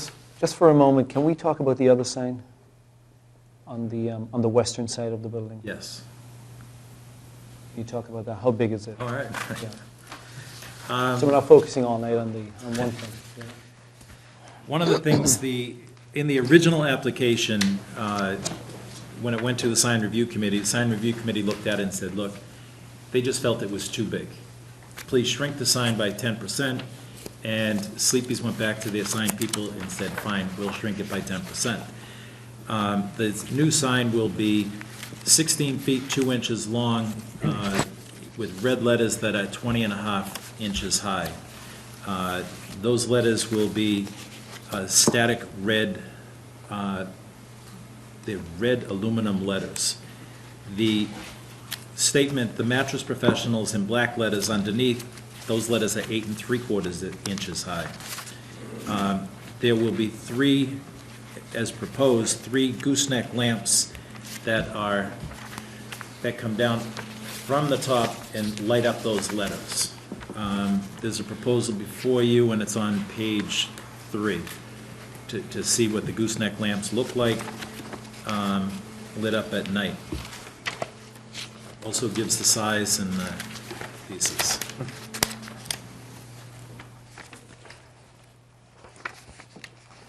Are the gooseneck lamps above the lettering or Yes, below? above. Yeah. That's changed. Yes, above, Okay, at one point there was talk about yes. underneath, okay. And actually, Which was the the sign initial review plan. committee liked this Sleepy's, better. the president of Sleepy's likes it better from the top. And so does the Our sign sign committee. review committee loves them from the top. The original proposal for Kennedy Carpet back in 2008, before the LED sign was put up or designed, actually was done by one of the members of the sign review committee, and it actually had those same 3 gooseneck lamps showing what the sign could and should look like. So Bill, they're just reverting back. Did you talk to the people at Sleepy's about the mattress professional underneath it? Do they care about that? Do It they- just has to be in one place. It has to be somewhere on the building. Building, okay. So we're removing it from the top, Putting it there. putting it there. And they've agreed to shrink the size by 10% of all of the lettering They on the already side of did. the building. This proposal before you is dated February 11th, and the original was 11/11. Since from 11/11 to now, they've shrunk it by 10%. Okay, and the town administrator mentioned before the meeting started, at least to me and hopefully to everyone, that I guess now the proposal is rather than dimming the sign, the LED sign, this is the LED rooftop sign at night, that Sleepy's is willing to turn the sign off at night. Well, that's after hours. That's midnight, Yeah. midnight, My 11 until 5. My problem with it is, under the 2008 agreement, they had agreed to dim it. That was the, you're talking 2 different signs now. No, I'm talking the LED sign. Right, the LED sign would be dimmed. The other one can get But that's shut not off. what the agreement says anymore on the LED sign. That's the way I understood it, but that's not what our agreement says. I'm not following you, Tom. I'm not following Emery, I either. thought you said that The You have a LED sign change. used to be dimmed at night from midnight to No, 5 a.m. that's not correct. Yes, that's- That's from the According to 2008 Bill, that's order. not correct. That's the way I understood it. It was not It was dimmed. dimmed from sundown, correct? No. Or after hours, which was The it? sign shall be dimmed from 12 midnight to 5 a.m. And that's where the confusion And is. the message shall not change Um, from 12 midnight to 5 a.m. Right, it's That's on, in the but 2008. it's dimmed. That's 2008. But I guess we were saying could do before, both. from I know where sundown. you're going, yes. I did say it, but it is the 11:30 of midnight time. That was the 2008 agreement? Yes. Okay. We talked at our last meeting with Kennedy and Sleepy's here about changing that to 11 to 5 rather than 12 to 5. Yes. But are we now talking about them turning it off? Turning it off. Turning it off, yeah. During, from 11 PM to 5 AM? But, yeah, during non-business hours, basically. Yes. Well, I think that's a further improvement to the sign at night, considering, a lot of the comments that we've had on the LED sign, I know we're switching back and forth between the two signs, but a lot of the comments about the LED sign really are directed, I think, at the multiple colors and the flashing. Yes. Which a lot of people have said gives it a Vegas look. And that's what we'd like to try Not to going to do that avoid. anymore. It's going to be a Black stationary background, sign. red letters, and all it says is Sleepy's. Well, I believe that in the first place, it should never have got approved back in 2008 because it is a horrible sign. And we're left holding the bag here right now. But according to our town council, we would get the town in trouble if we forced the removal of it. Is that correct? Yes. So I believe, and in fairness to you, Bill, I believe we've orchestrated and negotiated a deal with Mr. Kennedy and Sleepy's, the best of a bad situation. We've taken a flashing, ugly sign and made it just a standard sign that's on a roof that has a black background that blends into the shingles of the roof with red lighting on it that does not flash. There is no new messages. Yes. That's the best of a bad situation, I think. Certainly improvement of what was It's going to there. be turned off from 11, is it 11 or 11:30? 11. 11 to 5 Right. o'clock in the morning, which didn't happen before. Right. And, the last thing we want is, well, first of all, we have to listen to our neighbors, but second of all, we don't want a vacant building either in town. I agree. I agree. And so I believe this is the best of a bad situation. As far as the westerly side, I'm okay with that. The sign Yeah, on the top. it's not a lit sign, it's a, It's not a lit sign. It goes off at 11 o'clock as well. And it's not unattractive. well, I guess, yeah, I mean, it is two signs which is against the bylaw, but in this case, to only allow them a sign that faces northbound on a building, so you can't see their name if you're coming southbound, doesn't make any sense. I can't see it from the sidewalk, I can't see it from the parking lot. Right. I can't So see it. they clearly need a I second can't see it from sign. Milton. The LED Right. sign. Right. Right, that's the only place you could see it is coming north on the highway. That would be Or it. coming up Willard Street. Yeah. I think in our last meeting with Sleepy's and Kennedy, we agreed that that they wasn't- had demonstrated a need to have a second sign so that they've met that criteria in the bylaws, and that the second sign, I think having the lighting from above, that was the initial plan that we talked about at our last meeting. Then there was some talk that maybe the lighting would be from below because the sign review committee, by asking that it be shrunk by 10%, that it might impact where the lights were above the roof, and there were some issues there that had been worked out. So I'm glad to hear that it's above. I think that is a nicer look to have the lights shining down on the sign. So that's an So improvement. do Sleepy's. Their president likes it. He was the one who was pushing, I want goosenecks. We wanted goosenecks. I know. We were a month ago, but you're right. So I think, we should recognize that we've all gotten a lot of emails, phone calls, largely from people who are opposed to the sign, the LED sign being on the roof, but from some people in support of the sign. Legitimate concerns, exactly. Legitimate concerns, as I said, about precedent, as about the so-called Vegas look, the flashing, the multiple colors. We've addressed that. I think it's an improved sign. It's clearly an improvement over what Yes, it's was currently there. existing before. I still agree with some of the people that say that, an LED sign is not the type of sign that you really should be using just to advertise the name of a business, but it's there now. I mean, what are we going to do? I think we should make sure it's safe. I certainly would have no problem, and I will suggest to this board that in terms of the precedent setting, that we could and probably should work with the planning board and try and just get an ordinance, a zoning bylaw that says no LED signs and no roof signs. My understanding is you can't put a roof sign in the city of Boston. You can't put one in Quincy. You can't put one in most any town. So why should we allow them? Yeah, I do think we should look at amending the zoning bylaws and possibly, making some changes with respect to an LED sign like this. But, Bill and I have had some conversations about LED lights, because there was at one point where the sign review committee might even be thinking about a different type of LED light for the front of the building in terms of halo lettering. Is that Yes. right? And there's different LED. Right, so it may take some... LED technology has different forms. I'm probably saying this poorly as a layman at I this, understand what you're saying. but LED lighting itself, I think, is used on the extra storage space building. Is that right? Those are halo lights. Halo light signs, but that's an You're LED using- light. You're using LED lights. We use them all around town. We use them in certain street lights. The hallways here in this building are all lit by LED lights. So it's just the bulb. Using LED on a halo-lit light just means that the light emanates from around the letter itself, or the sign. It doesn't even have to be a letter. It can be the whole logo that you put lights around so that the light emanates from a hole in the logo. But it's something to attack the billboard-esque. Yes. Yes. Not LED technology itself, but just the form of.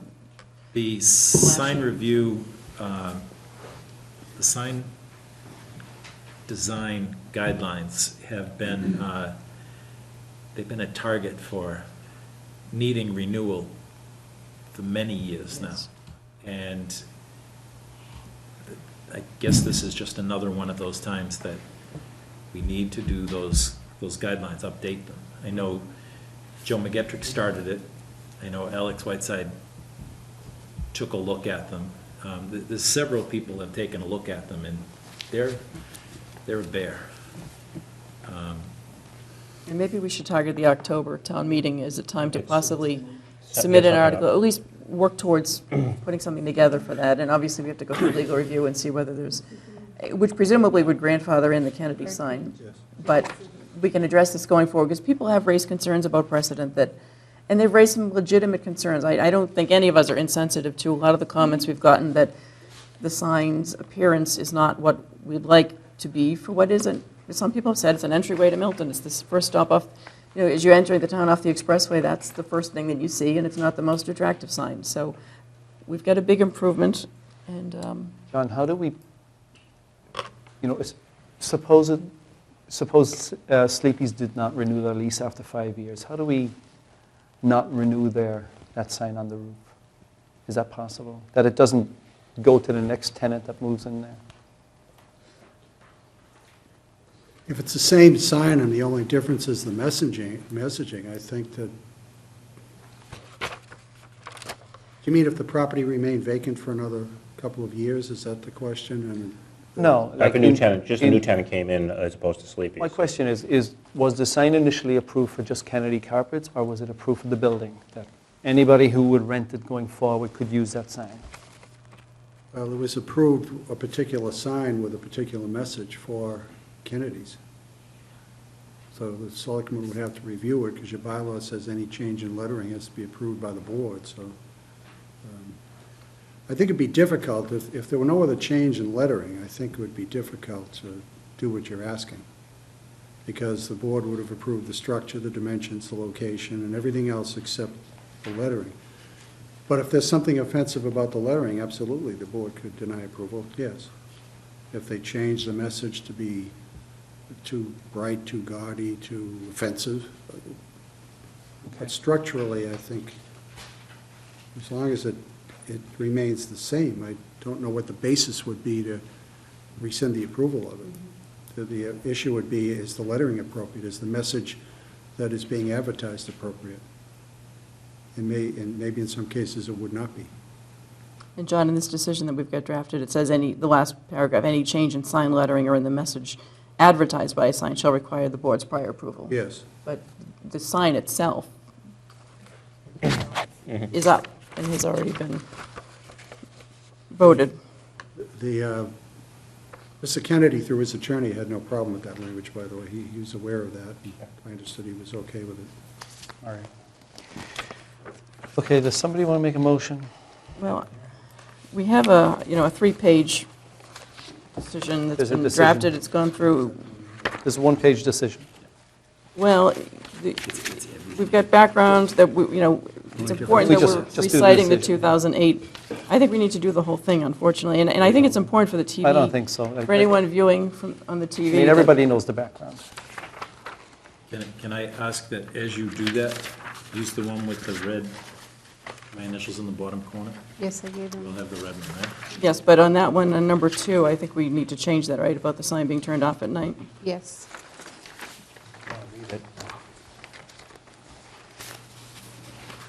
Dim, just put turn off. Yeah, I think it's. All right, Katie, you going to read the background as well? I think we should, because unless everyone objects, I think we should. That really cites why the board in 2008 found this to be a unique location. So go for it. All right, I'm going to. I read the last long one. I know. I know. All right.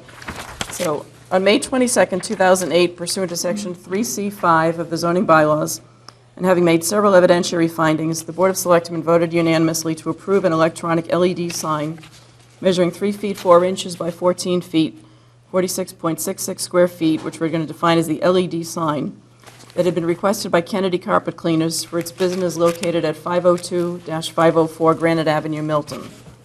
We'll refer to that as the building. The Board of Selectmen's May 22, 2008 vote approving the LED sign included the following decision. I'm going to quote several paragraphs now from the 2008 decision. The Board of Selectmen finds that it should grant an exception to the zoning bylaw and allow the applicant to place a high-resolution LED sign with 4 changing panels as shown in the drawing for project 14578 by Poyant Sign, last revised May 19, 2008, provided to the board, except that no time and temperature panel shall be allowed, Content of the panels cannot change without written permission of the town administrator, and the colors of the sign shall remain a red background with yellow and gold lettering. No other signs shall be allowed on the sides or the front of the building facing the expressway. The sign shall be dimmed from 12 midnight to 5 a.m., and the message shall not change from 12 midnight to 5 a.m. Permission to use this sign, which exceeds the size and lighting requirements of the zoning bylaw, is based upon a unique combination of factors. The business is located on the expressway across from an exit ramp. The sign will be seen primarily from a high-speed roadway and is not visible from residential areas or from the walkable business district. In order to be seen, such sign requires a wider viewing angle, such as can be provided by an LED sign, in order for the sign to be seen before the customer has to take the exit ramp. A sign with a changing message can advertise the business functions at this location in less space than if all the descriptions were listed on one sign at the same time. The applicant has constructed a building for his business that is exceptionally attractive and a substantial improvement to what was there before. The size of the sign requested is reasonable given the location and the overall size of the building. The applicant has requested a reasonable solution to advertise his business, given all of these factors, and the Board of Selectmen finds that there will be no substantial detriment to the town or the surrounding neighborhood if the sign is allowed. That's the last quote from the 2008 order. On November 3rd, 2011, the Board of Selectmen voted unanimously to approve the repositioning of the LED sign from the westerly facade of the building to the south-facing roof of the building, a change that does not exceed the pitched roof and does not encroach on any residential or commercial property, contingent upon the repositioning of the LED sign being in compliance with all of the requirements of the Board of Selectmen's May 22nd, 2008 vote. The building is no longer used by Kennedy Carpet Cleaning and is vacant. FAK Realty Trust, the current owner of the building, which we'll define as the owner, and Sleepy's LLC, the tenant, are negotiating a lease of the building, pursuant to which the owner would lease the building to the tenant. Request for relief. The owner filed an application seeking the board's approval, one, to place a sign in the form of plate lettering that reads Sleepy's the Mattress Professionals on the west facade of the building that faces I-93, and two, to display for a period of up to 45 days a temporary sign in the form of a banner that reads Grand Opening and American flag bunting over the window on the west facade of the building facing Interstate 93. Evidence that we're finding is that the Board of Selectmen affirms the statements made under the heading Evidence in its May 22nd, 2008 vote. In particular, the Board of Selectmen notes the building's location is unique because it is, one, adjacent to I-93 and situated between on and off ramps, two, not situated in the walkable East Milton Square Business District, and three, surrounded by office buildings but no retail buildings on each side. In addition, the Board of Selectmen finds that the following factors make the owner's and the tenant's request unique. The nature of the tenant's mattress sales business, like the former carpet sales business that occupied the building, is such that many customers are expected to arrive at the building from I-93. The LED sign is visible to traffic traveling north on I-93, but is not visible to traffic traveling south on I-93. A second sign on the west facade of the building is needed in order to identify the tenant's business to southbound traffic. The tenant has agreed to reduce the size of the letters that will appear on the west facade by 10% from the size that it proposed initially. Currently, the LED sign has 4 messages in multiple colors that rotate in short intervals of time. The tenant has agreed that it will display on the LED sign only a single stationary message. The tenant's LED sign will consist solely of the word Sleepy's in red letters against a background that is black, which will blend with the color of the building's roof. The name Sleepy's will stand out, but the LED sign will be less distracting to traffic and the surrounding area than it currently is, and than what it would be under the owner's and the tenant's initial proposal. In our decision, number one, the Board of Selectmen finds that the owner has a reasonable need to retain the LED sign that faces northbound traffic on I-93 and to add a sign that faces southbound traffic on I-93 in order to attract the attention of customers and direct them to the store's location. Number two, the LED sign shall have only one message that reads Sleepy's in red letters against a black background. The words "The Mattress Professionals" shall not appear on the LED sign. Neither the owner nor the tenant may advertise a different message on the LED sign, nor may they change the colors of the LED sign or rotate any other message at any interval, except that the owner and/or the tenant shall permit the Town of Milton to display an emergency message on the LED sign if requested by the town administrator or the chief of police. The LED sign shall be turned off from 11 p.m. to 5 a.m. each day. Number 3, because of the uniqueness of the building's location and its non-residential immediate surroundings, there is a reasonable basis for granting an exemption from the standards set forth in Section 3C of the zoning bylaws and allowing a second sign to be placed on the building, subject to the following conditions. The Board of Selectmen finds that the granting of an exemption from the standards set forth in the zoning bylaws will not have a substantial detrimental effect on the community. The tenant is permitted to add a sign to the west facade of the building that faces I-93. Such sign will consist of plate letters pin-mounted as shown on page 1 of the attachment to the application, as revised as of February 11th, 2014. The sign shall read "Sleepy's the Mattress Professionals" on 2 lines. The proposed plate letters pin-mounted signage will be installed on the west facade of the building. The words "The Mattress Professionals" shall be printed in black, and the word "Sleepy's" shall be printed in red. The red letters that spell "Sleepy's" are each 20.5 inches in height. The black letters that spell "The Mattress Professionals" are each 8 3/4 inches in height. The signage on the west facade shall be lit by 3 gooseneck sign lights extending out from the building. These lights will have individual surface-mounted electric boxes. Lighting is allowed during normal business hours. However, such lighting must be turned off no later than 11 o'clock p.m. each day. Number 4, the tenant is permitted to display, for a period of up to 45 days, a temporary sign in the form of a banner that reads "Grand Opening" and American flag bunting over the window on the west facade of the building facing I-93, as shown on page 4 of the attachment to the application. And lastly, number 5, except as modified herein, the approval of the Board of Selectmen voted on May 22nd, 2008, as modified by the approval of the Board of Selectmen voted on November 3rd, 2011, shall remain in full force and effect. Any change in sign lettering or in the message advertised by a sign shall require prior approval of the Board of Selectmen. So I offer that as a motion. Second. Motion was made and seconded. Any further comment?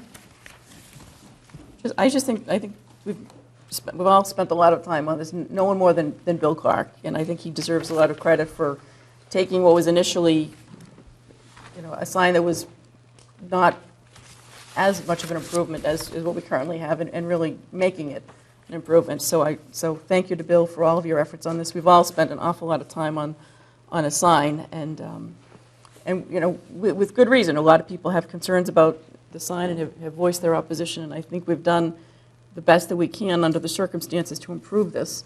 And we can look going forward at maybe if there's a way to amend our bylaws to address some of the issues that have come up going forward. I'll second that, certainly. No.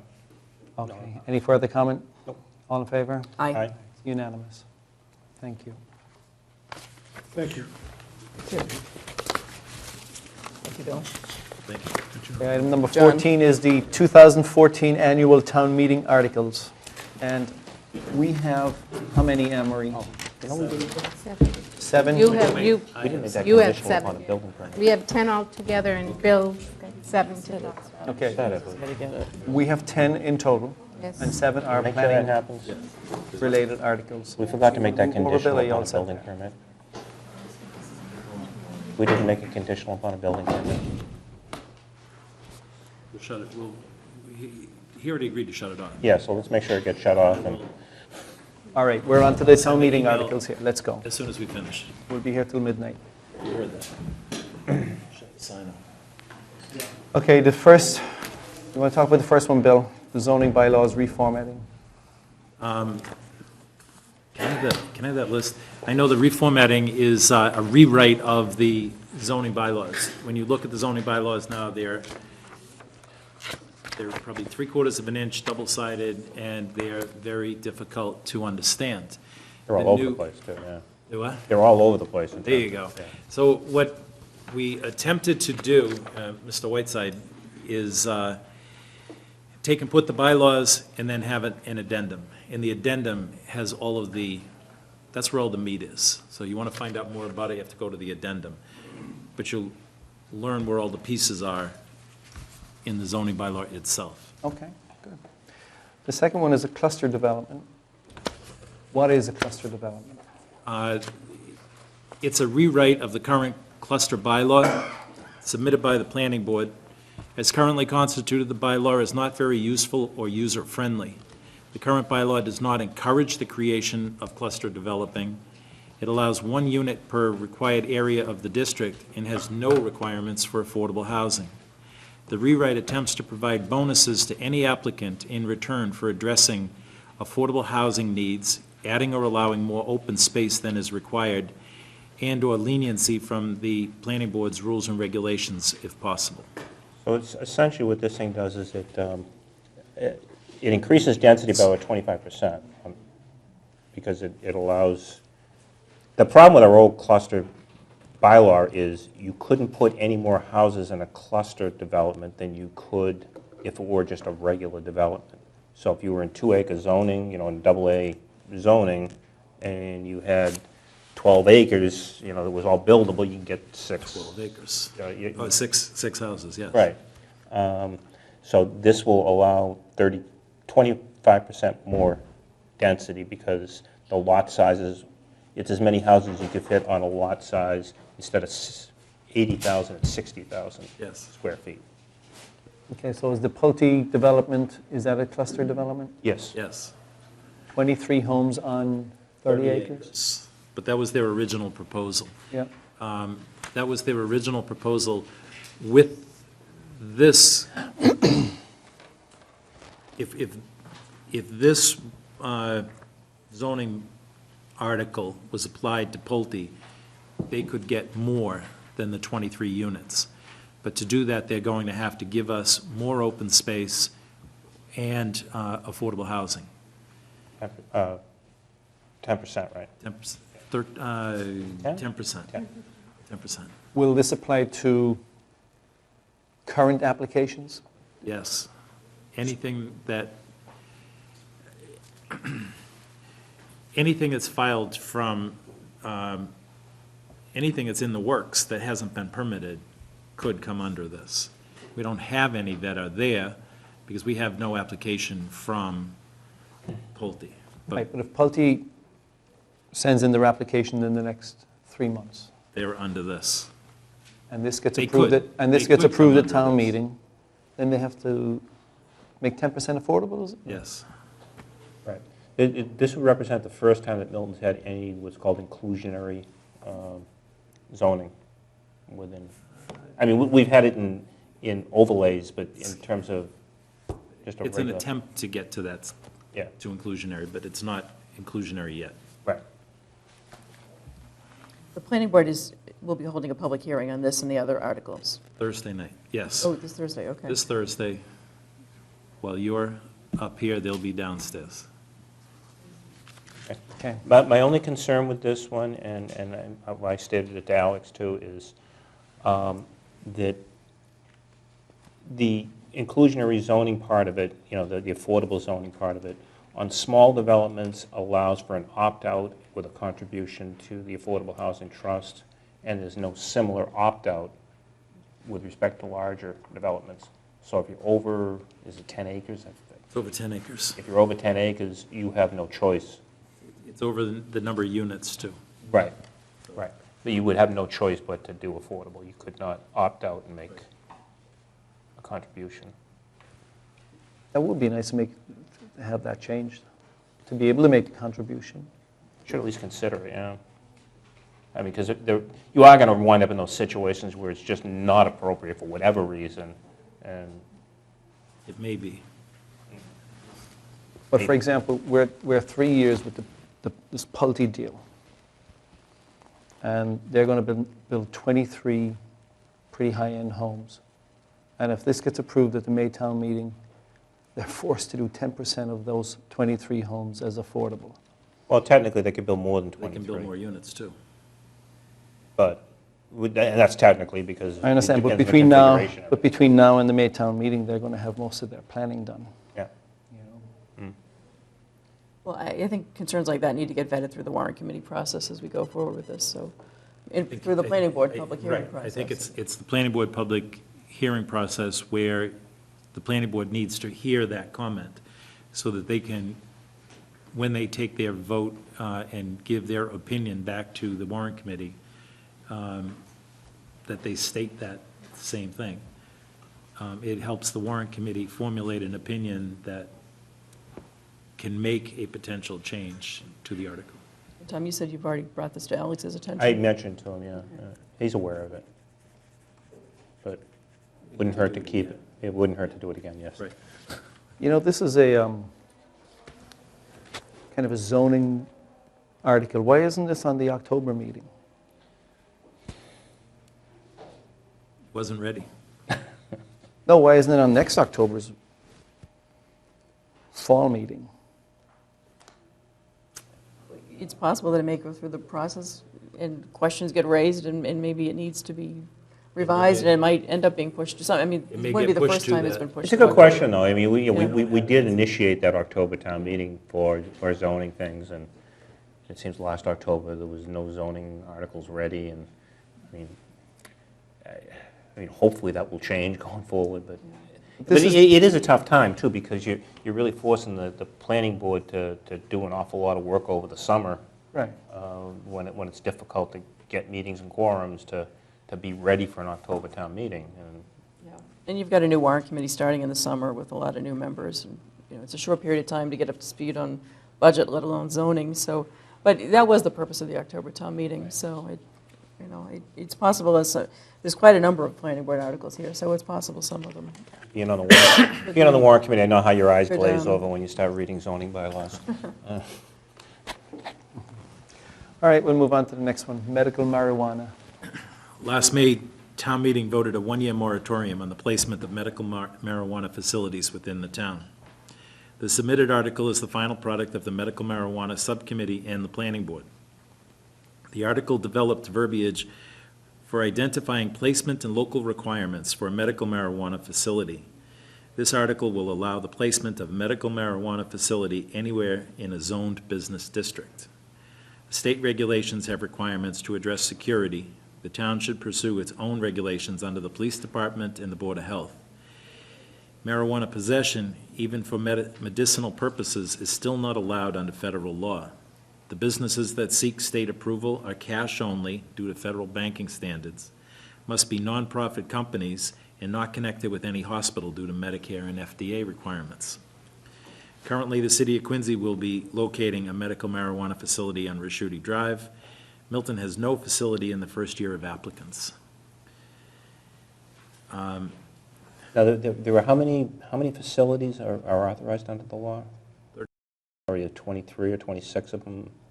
I think they've identified the first 35. I know that I think Quincy has 2. No, Quincy has 1. Boston has 2. Any inquiries in Milton? There was one, yeah. There was. And I know several other communities had inquiries. I know Needham had one. We did. The law firm that actually sent us the letters came from Needham. I know that the town of Dennis has one. I mean, there's one in every county. And there's a limit on how many in each county there Yes. can be, right? And we're certain under this that and I think I asked the planning board this, cultivation is not a farming process that would be covered by Dover Amendment. No. You looking for Section 3 of 40A? I just want to make sure that it's not. Because we've identified. They are pretty green plants. Yes.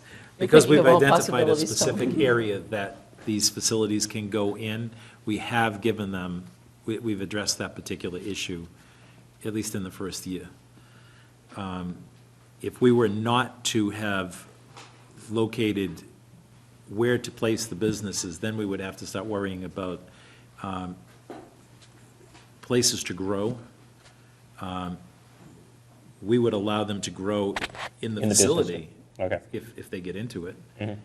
But by stating where these things can go, it has to be in our business district. And then it still has to be X amount of feet from a school, X amount of feet from a church. So you're still winding them down. Number 4 there, the medical marijuana moratorium, should number 3 not pass, we are required to have something in place, and we are allowed by the state to push that moratorium out till December 31st, 2014. So if it didn't pass in May with number 3, we would need number 4 to pass to put the moratorium in place so that we can address it at the October town meeting. What if it didn't pass there? They can put it anywhere they want to put it. That would not be a good answer.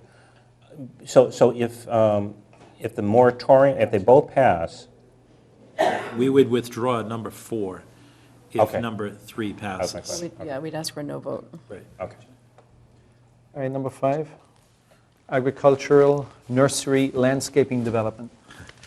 A citizen petition submitted that would allow Thayer Nursery to continue operating as a full-service nursery, landscape, and snow removal company. The article is meant to allow the planning board to grant a special permit allowing the existing non-conforming business and its associated housing to coexist on properties located in residence AA and A. Currently, Thayer Nursery is allowed to operate by a series of variances and decisions granted by the Zoning Board of Appeals over the last 40-plus years. Currently, the owners are attempting to meet with neighbors to come up with a neighborhood acceptable business plan that will allow the business to continue on site. They're currently operating up there, right? There. They're operating the nursery, they're not operating the landscape company. Right.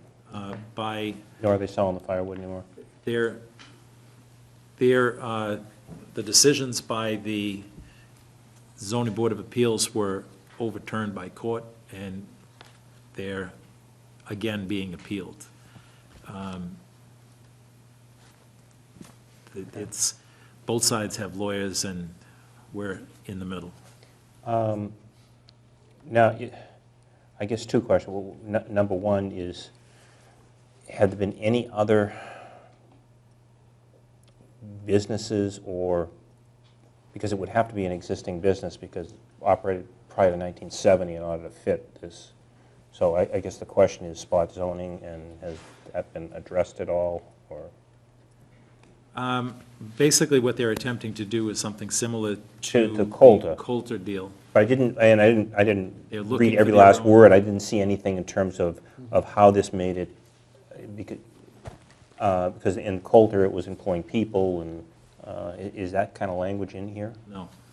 So what makes it not spot zoning then? Well, this is a citizen's petition, so I think we just accept it in the form that it's been Yes, submitted yeah. for purposes of tonight, and then it's going to go through the warrant committee process, the legal review, and Planning board has to hold the public hearing on it, because it is a zoning change, and that will be tomorrow. No, Thursday. Thursday. All right, the attached condominium residence development. Another O'Neill citizen petition. We skipped one, right? Article to amend the And financial 6. penalty? Must be No. after this. We might have a different It's order down. than you. Okay. Number 7, attached condominium residence development, ACRD. This article is a citizen petition that, if approved, would allow attached condominiums of a specific number on a specific 35,000 square foot parcel in Residence B zoning. The submitted article is an effort to create a planned unit development on land off Pleasant Street, 41 Pleasant Street, land belonging to the estate of Margaret O'Neill. The specific land parcel is adjacent to a yet-to-be officially proposed 8-house subdivision. This article would allow for attached condominiums in an area that's currently zoned Resident B, single-family homes on a lot of at least 20,000 square feet with 100 feet of frontage on a town way. The submitted article is assuming a definitive subdivision will be approved. There's nothing on file at this time. The article claims access to the attached condominium residence development would be attained by first traversing town land, then using the landfill access road to get the article's required signalized intersection on a state road. No access has been requested or granted on or across town land at this time. The proposed site in this article has no legal frontage, has an outstanding conservation issue from spring of 2013. Okay. So it's a piece of land that somebody wants to build 8 houses on and go across town land. Right, and this would be a plan unit development, so it requires special permit and all of it by planning board. Should it? The proposal would be to put attached condominiums, but there would be 11 condominiums on that 35,000 square foot lot. But it would require special It requires, permit. it would require a special permit from the planning board, Just like any other plan unit development. PUD. Amend the financial penalty for zoning violations under section 11? Section 11 of the zoning bylaws. This is the planning board submitted article to amend the financial penalties for violations under section 11 of the Milton zoning bylaws. The October 2013 town meeting sent a previous attempt to clarify penalties back to the planning board for further study. The new language redefines how often an offense will be determined to be a separate violation. The current language could be construed to allow a violation to continue as a single penalty with no timeline associated until a complete legal resolution is attained. The new language is each fortnight during which the violation continues shall constitute a separate offense. What was it before the fortnight? There Was it- wasn't one. There wasn't one, okay. It was just a single offense. And Article 8, liquor, are you all done with That that? one's me. Article 8 is Liquor license. an article, home rule petition for a liquor license for 10 and 14 Church Street in East Milton.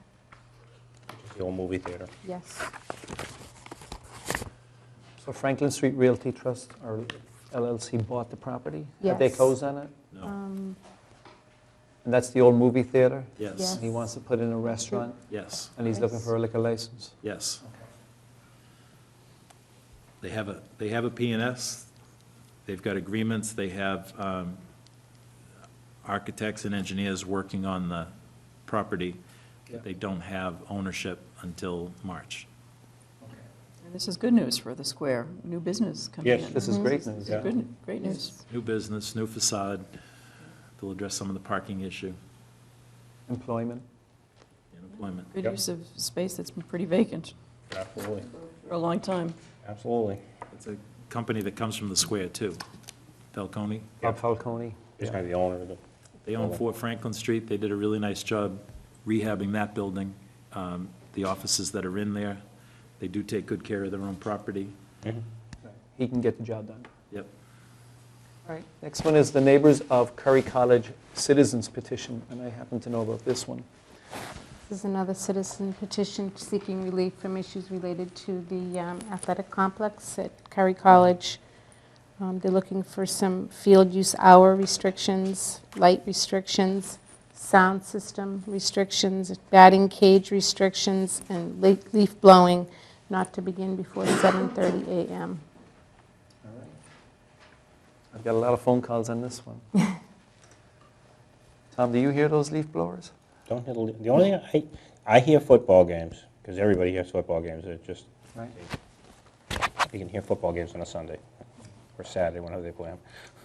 And finally, we have the appropriation of a feasibility study for a new public works park cemetery consolidated facilities complex.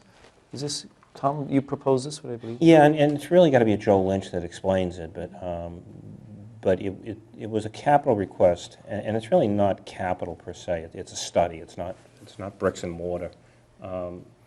but it's just studying the feasibility and what a modern day public works facility should entail. And when we looked at it as a capital committee, we said, you know, we think it deserves study. We don't have $20 million to build a new public works facility, and nor will we ever without a debt exclusion. But sooner or later, we're going to need one. And we said, at the same time, because we look at it year after year, you know, how many backhoes do we need in the town?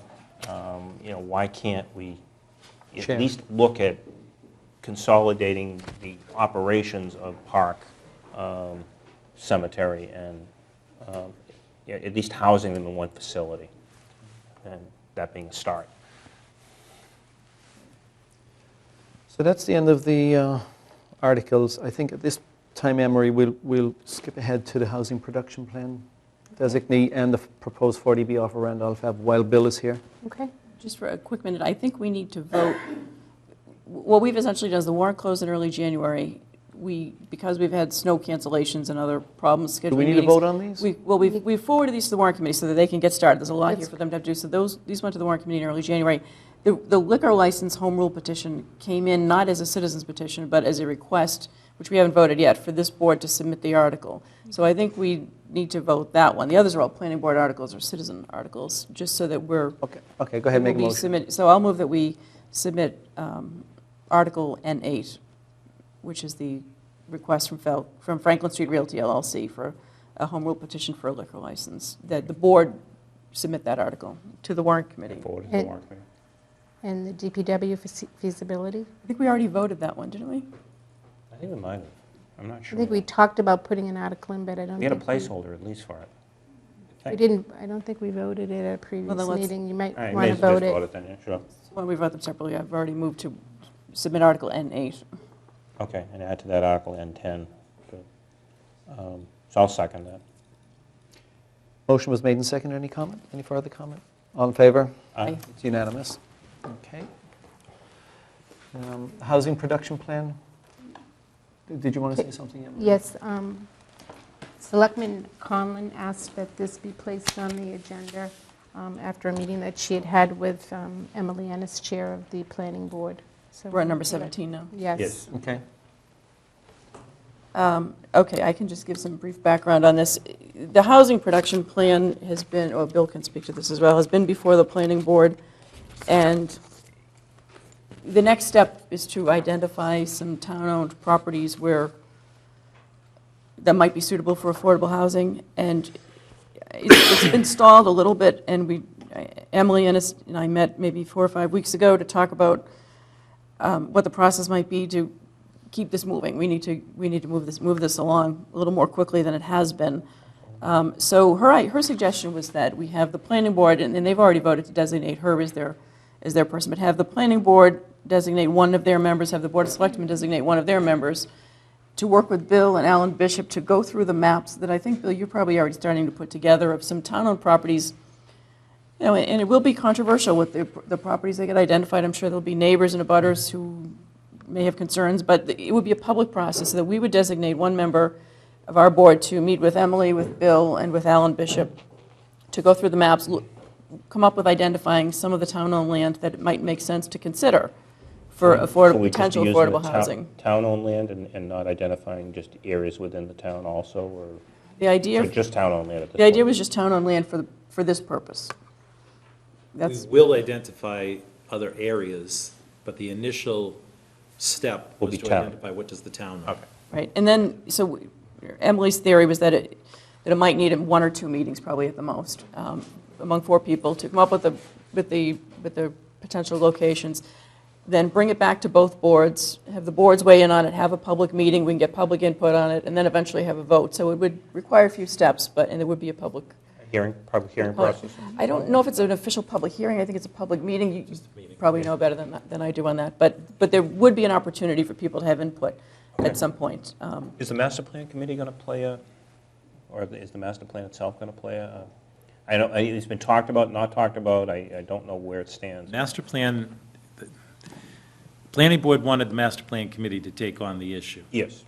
I knew Master that. Plan Committee is not going to do the housing production plan. There is a housing component Of of the- the right. master plan, but Not the as much housing depth production as- plan is not in their purview. Right. It's not their thing to take on. I do know that there's some on the planning board that would prefer that the master plan take and run with it, but the master plan committee has come out and said, no, we'll do our section, but we're not doing the housing production plan too. Okay, good. Yeah, and there's already a consultant, obviously, that's been retained, and a draft of the report is in the works, but we need to identify town-owned properties to consider for affordable housing as the next step. And that's our first, is to identify what does Yes. the town have. And again, it will be plenty of opportunity for public input before any votes are taken and any decisions are made. As much interest as I have in the housing production plan, and I do, I've got so much stuff on my plate right now that. There I are was some actually other going to committees. volunteer for this if it's okay with the board.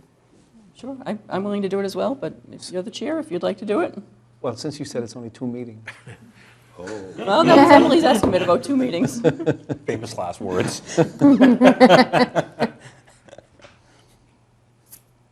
Doesn't matter to me, I'm willing to do it if, but you're obviously on a lot of different, you have a lot going on this particular spring, right? Yes.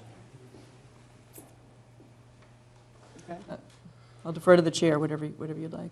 Whatever. I mean, I can, if you want to do it, Katie, you can do it. I'm just saying, Sounds like we're both willing, so it doesn't matter to me. all right, you do it. You need to make a motion to designate. I move to designate Katie Conlon as the designate member of the Board of Selectmen to the Housing Production Plan Committee, Identification Committee? Well, it's not really a committee, it's really just Like to a designate district. somebody to work with one member of the planning Designate, board. okay, to work with Maybe. Bill Clark, Alan Bishop, and somebody from the planning board to discuss town properties having, that have potential to be development for affordable housing. Is that agreeable to you? Yes. All right, then I'll second it. Motion made and seconded. All in favor? Aye? Aye. It's unanimous. Well done. And the proposed 40B on Randolph Ave, Bill, can you tell the public what we did on yesterday, actually? Yeah, cold feet. Yesterday. Feet are still wet. When we traipse through a foot of snow, we should wear boots. Otherwise, you get cold feet.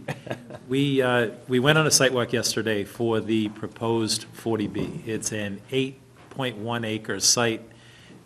It's opposite the old horseplay stable site. 7-Eleven Randolph, right beside 7-Eleven Randolph Ave. To the left of the DPW yards, yeah. The DPW yard is to the left. We actually met on-site with Mass Housing Development yesterday. The developer was there with his, their team, which included one of the Holland brothers, who's the architect of the project, Jim Burke from DeSalle Burke, who's the engineer for the project. I know Lynn Sweet was there, who is their housing expert, who did the performers for the project. And there were 2 guys there from Mass Development, Mass Housing, Greg Watson, and I don't know Mike's last name. Site walk took about an hour and a half.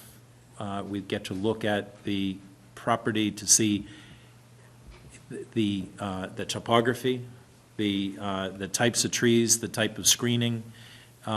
Actually, you're getting the best, in the winter, what would show. How much of those buildings will those neighbors see? In the summertime, there is a thick enough vegetation that they may not see the buildings. They'll hear them, but they won't see them. Okay. In the wintertime, they'll see those buildings. They're proposed to be 3 stories with parking underneath. There are 72 rental units. As proposed, it's 32 3-bedrooms, 9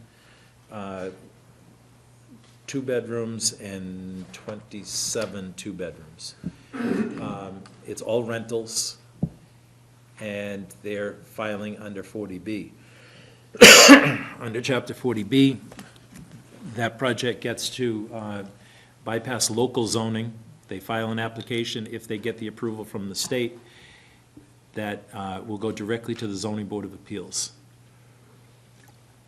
The only other local board that gets to have a say in this is the Conservation Commission, and the Conservation Commission does not get to deal with the local bylaws, they get to enact the state bylaws.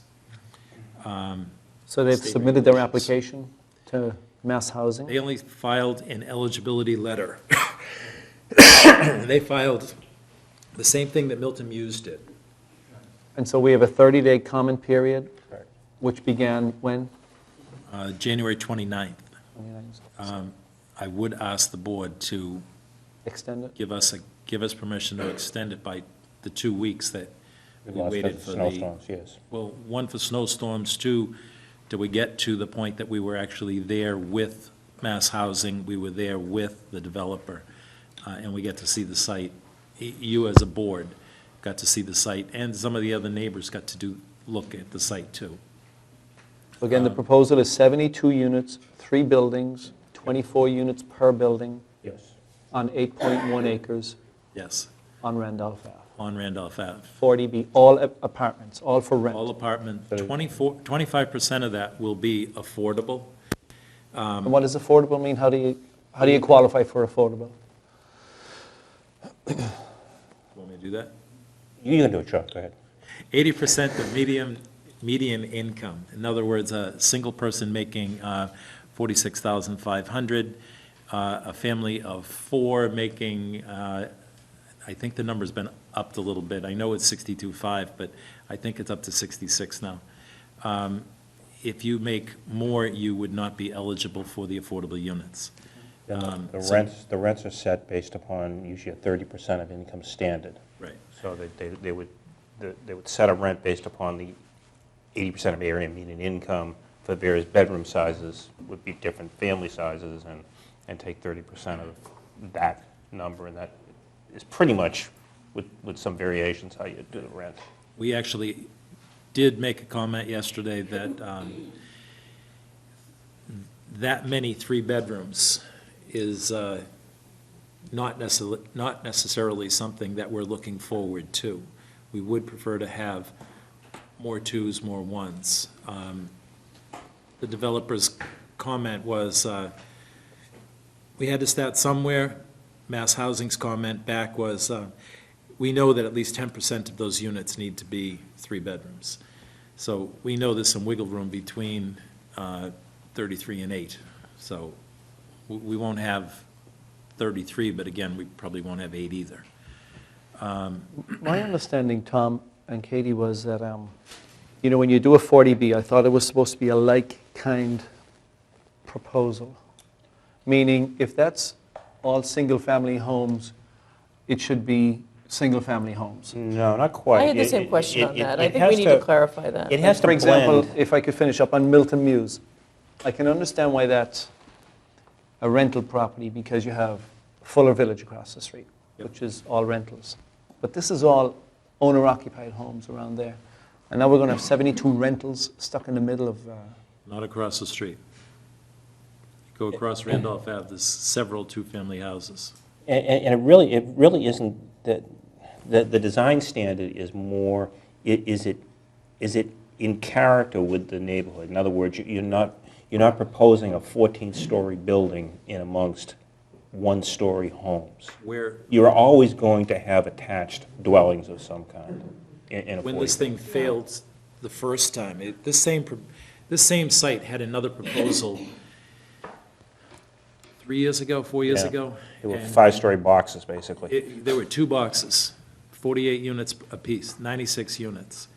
And they were just rectangular buildings, and that did not meet the guidelines. This group has gone back and worked with Mass Housing, and they have changed the design of the building so that they're very big, but they look a little bit more like the houses in the neighborhood. They're just big. They also took out that boxiness. They did put on a mansard roof. They did try to address the style that's in that neighborhood, the typology as it was originally said. Bill, just following up on that, because I had the same question. I've heard different things too. And I didn't think it was owner versus, or ownership rather than rental. I thought it was more, if you have to go out a certain radius, and if it's basically single-family homes within the radius versus other apartment buildings or other condominiums that are townhouse style or box style, to use that term, that's what you had to kind of conform with. But you're saying it's really the style, the mansard roof, That the adds style to of the it. building There's itself. There's a whole document for design guidelines. Typology is one. The mix of what the housing in the neighborhood is another. They're multifamily. If there were no two families across on Randolph Ave, I'd say you're absolutely right. But across the street on Randolph Ave, there's several two-family houses. So it's in that neighborhood. It's interesting. The Mass Housing representatives emphasized to us in their comments in the sidewalk that this is a substantial difference from the initial plan, and that they felt that a lot of issues that they had raised were addressed. Right. They had been working with this group. This group had been going in and meeting with Mass Housing. We've seen it, but we weren't the ones they were working with. They were working with Mass Housing. So Bill, you've suggested we ask for a 2-week extension rather than 30 days?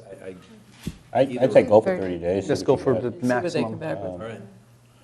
I mean, this isn't one that you want to go for 90 days. This doesn't have the breadth of the Muse. Right. We could ask for the Right. 30 days. I mean, you've got traffic issues, They certainly. get huge traffic issues here. I don't know how they're going to get out of there with Without a light? traffic at 9 o'clock in the morning. Yeah, It's, I don't know how you'd ever take a left-hand turn getting out of there, no. Their traffic counts are not going to start until the end of February, beginning of March, and that's weather dependent. I mean, there's different ways that they can think about it. One of them is putting loops in the driveway, and those loops would be connected to the lights at Reedsdale and Reed. What does that mean, a loop in the driveway? An on-demand light like? An on-demand light. It would turn that light red.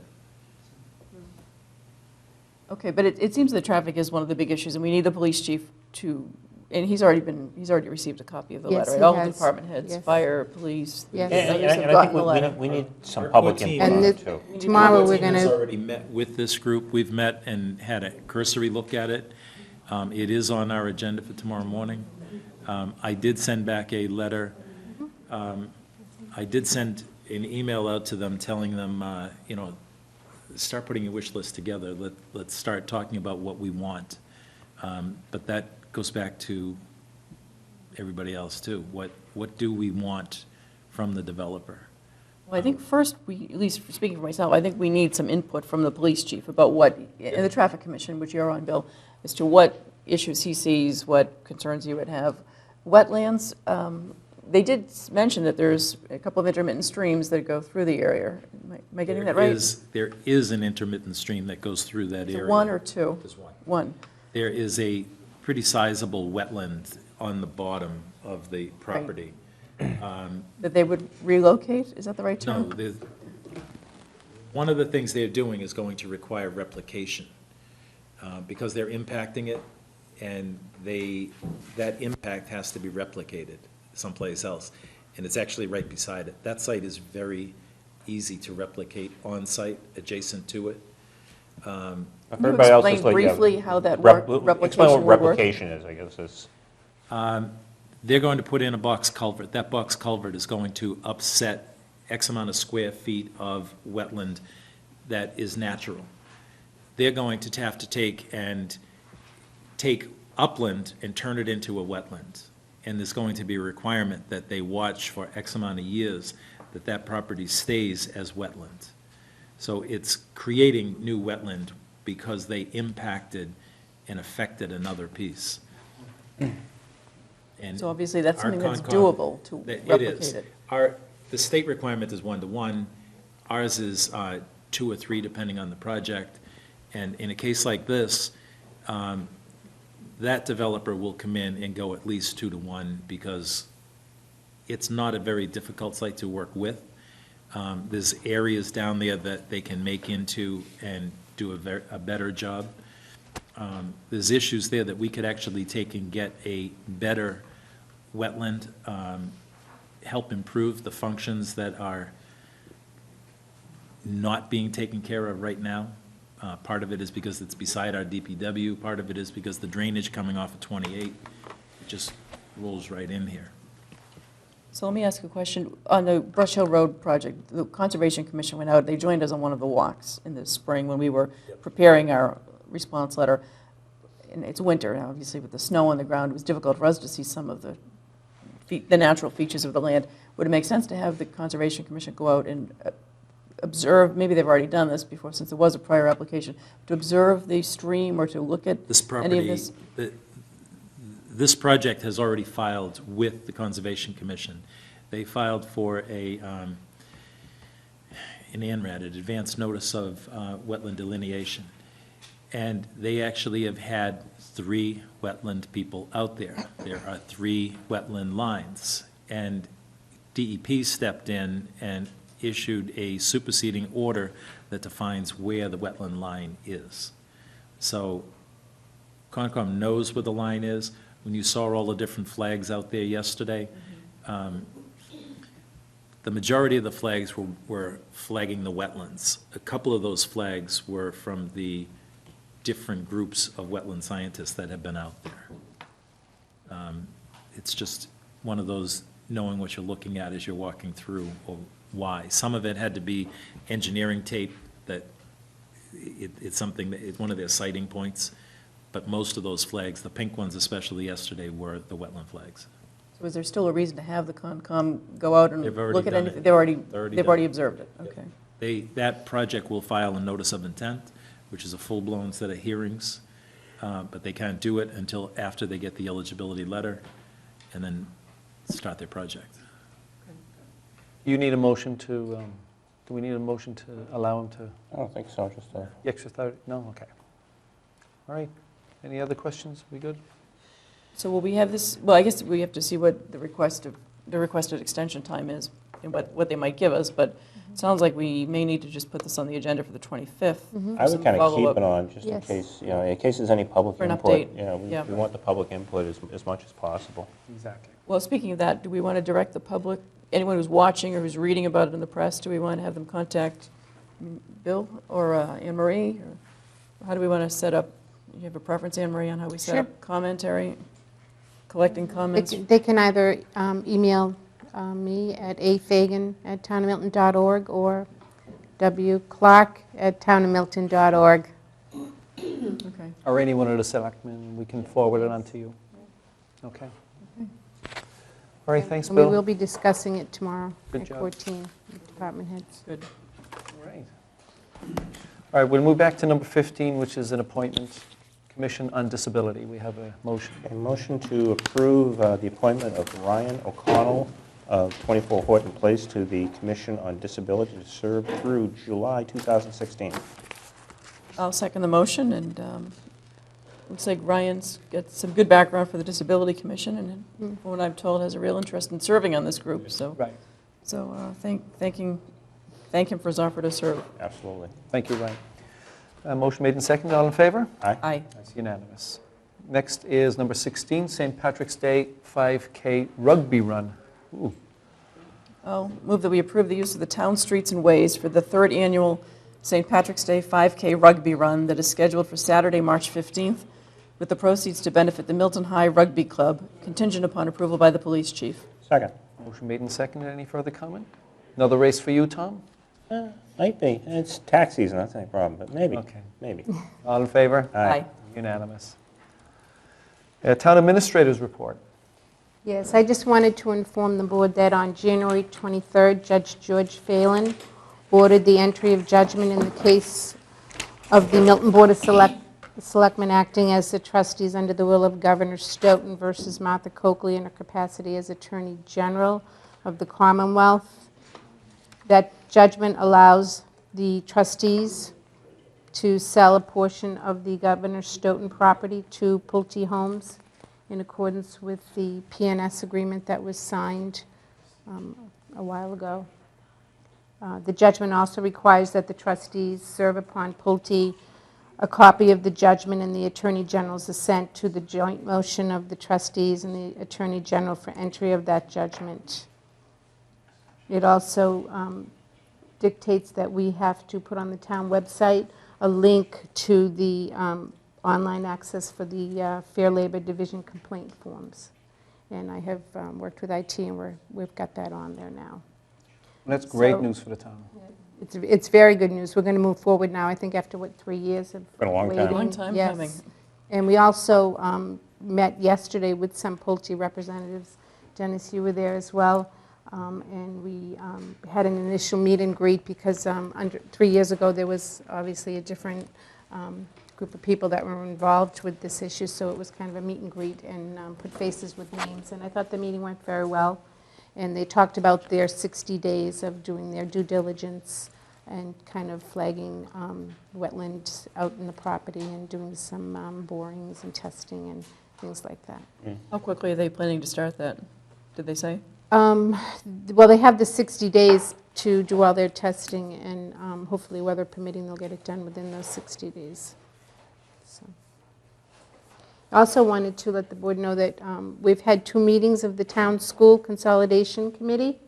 That's the committee that the board put together with, I believe it's Mike Zulis, Glenn Pavlicek, the town accountant, the town treasurer, and myself, and we've had 2 meetings, and we drafted a charge, which I will have at your Thursday evening meeting for approval. Great. And we're starting to make a little bit of progress, and hopefully, we're going to meet every other Monday, and hopefully get some issues and some recommendations to the board in not the too distant future. Wonderful. Yes, Good job. Is that it? that's it. Good. Good news on Pulte. Yes. We're looking forward to them building. I have 2 things on my chairman's report tonight, and one, Katie was there with me, as were you, and this is the interfaith clergy on January 20th at the Baptist Concord Baptist Church. Concord Baptist. Concord Baptist Church on Blue Hill Avenue. It was a wonderful evening. We had, I'd say there was at least a couple of hundred people there. It's always a good event. And we had choir, and we had the heads of all the different religious persuasions in town, and it was just a wonderful time. Katie and I represented the Board of Selectmen, and Anne-Marie was there. But this was the proclamation that I read that night, and I'd like to read it again just for the public. It's a No Place for Hate proclamation, so here it is. Whereas, actually, put on my glasses for this. Whereas all acts of subtle and overt racism, anti-Semitism, homophobia, and ethnic bigotry substantially undermine our communities, schools, and the promise of equal justice. Whereas our nation was founded on the fundamental conviction that all persons are entitled to equal protection, equal opportunity, and to the enjoyment of civil rights.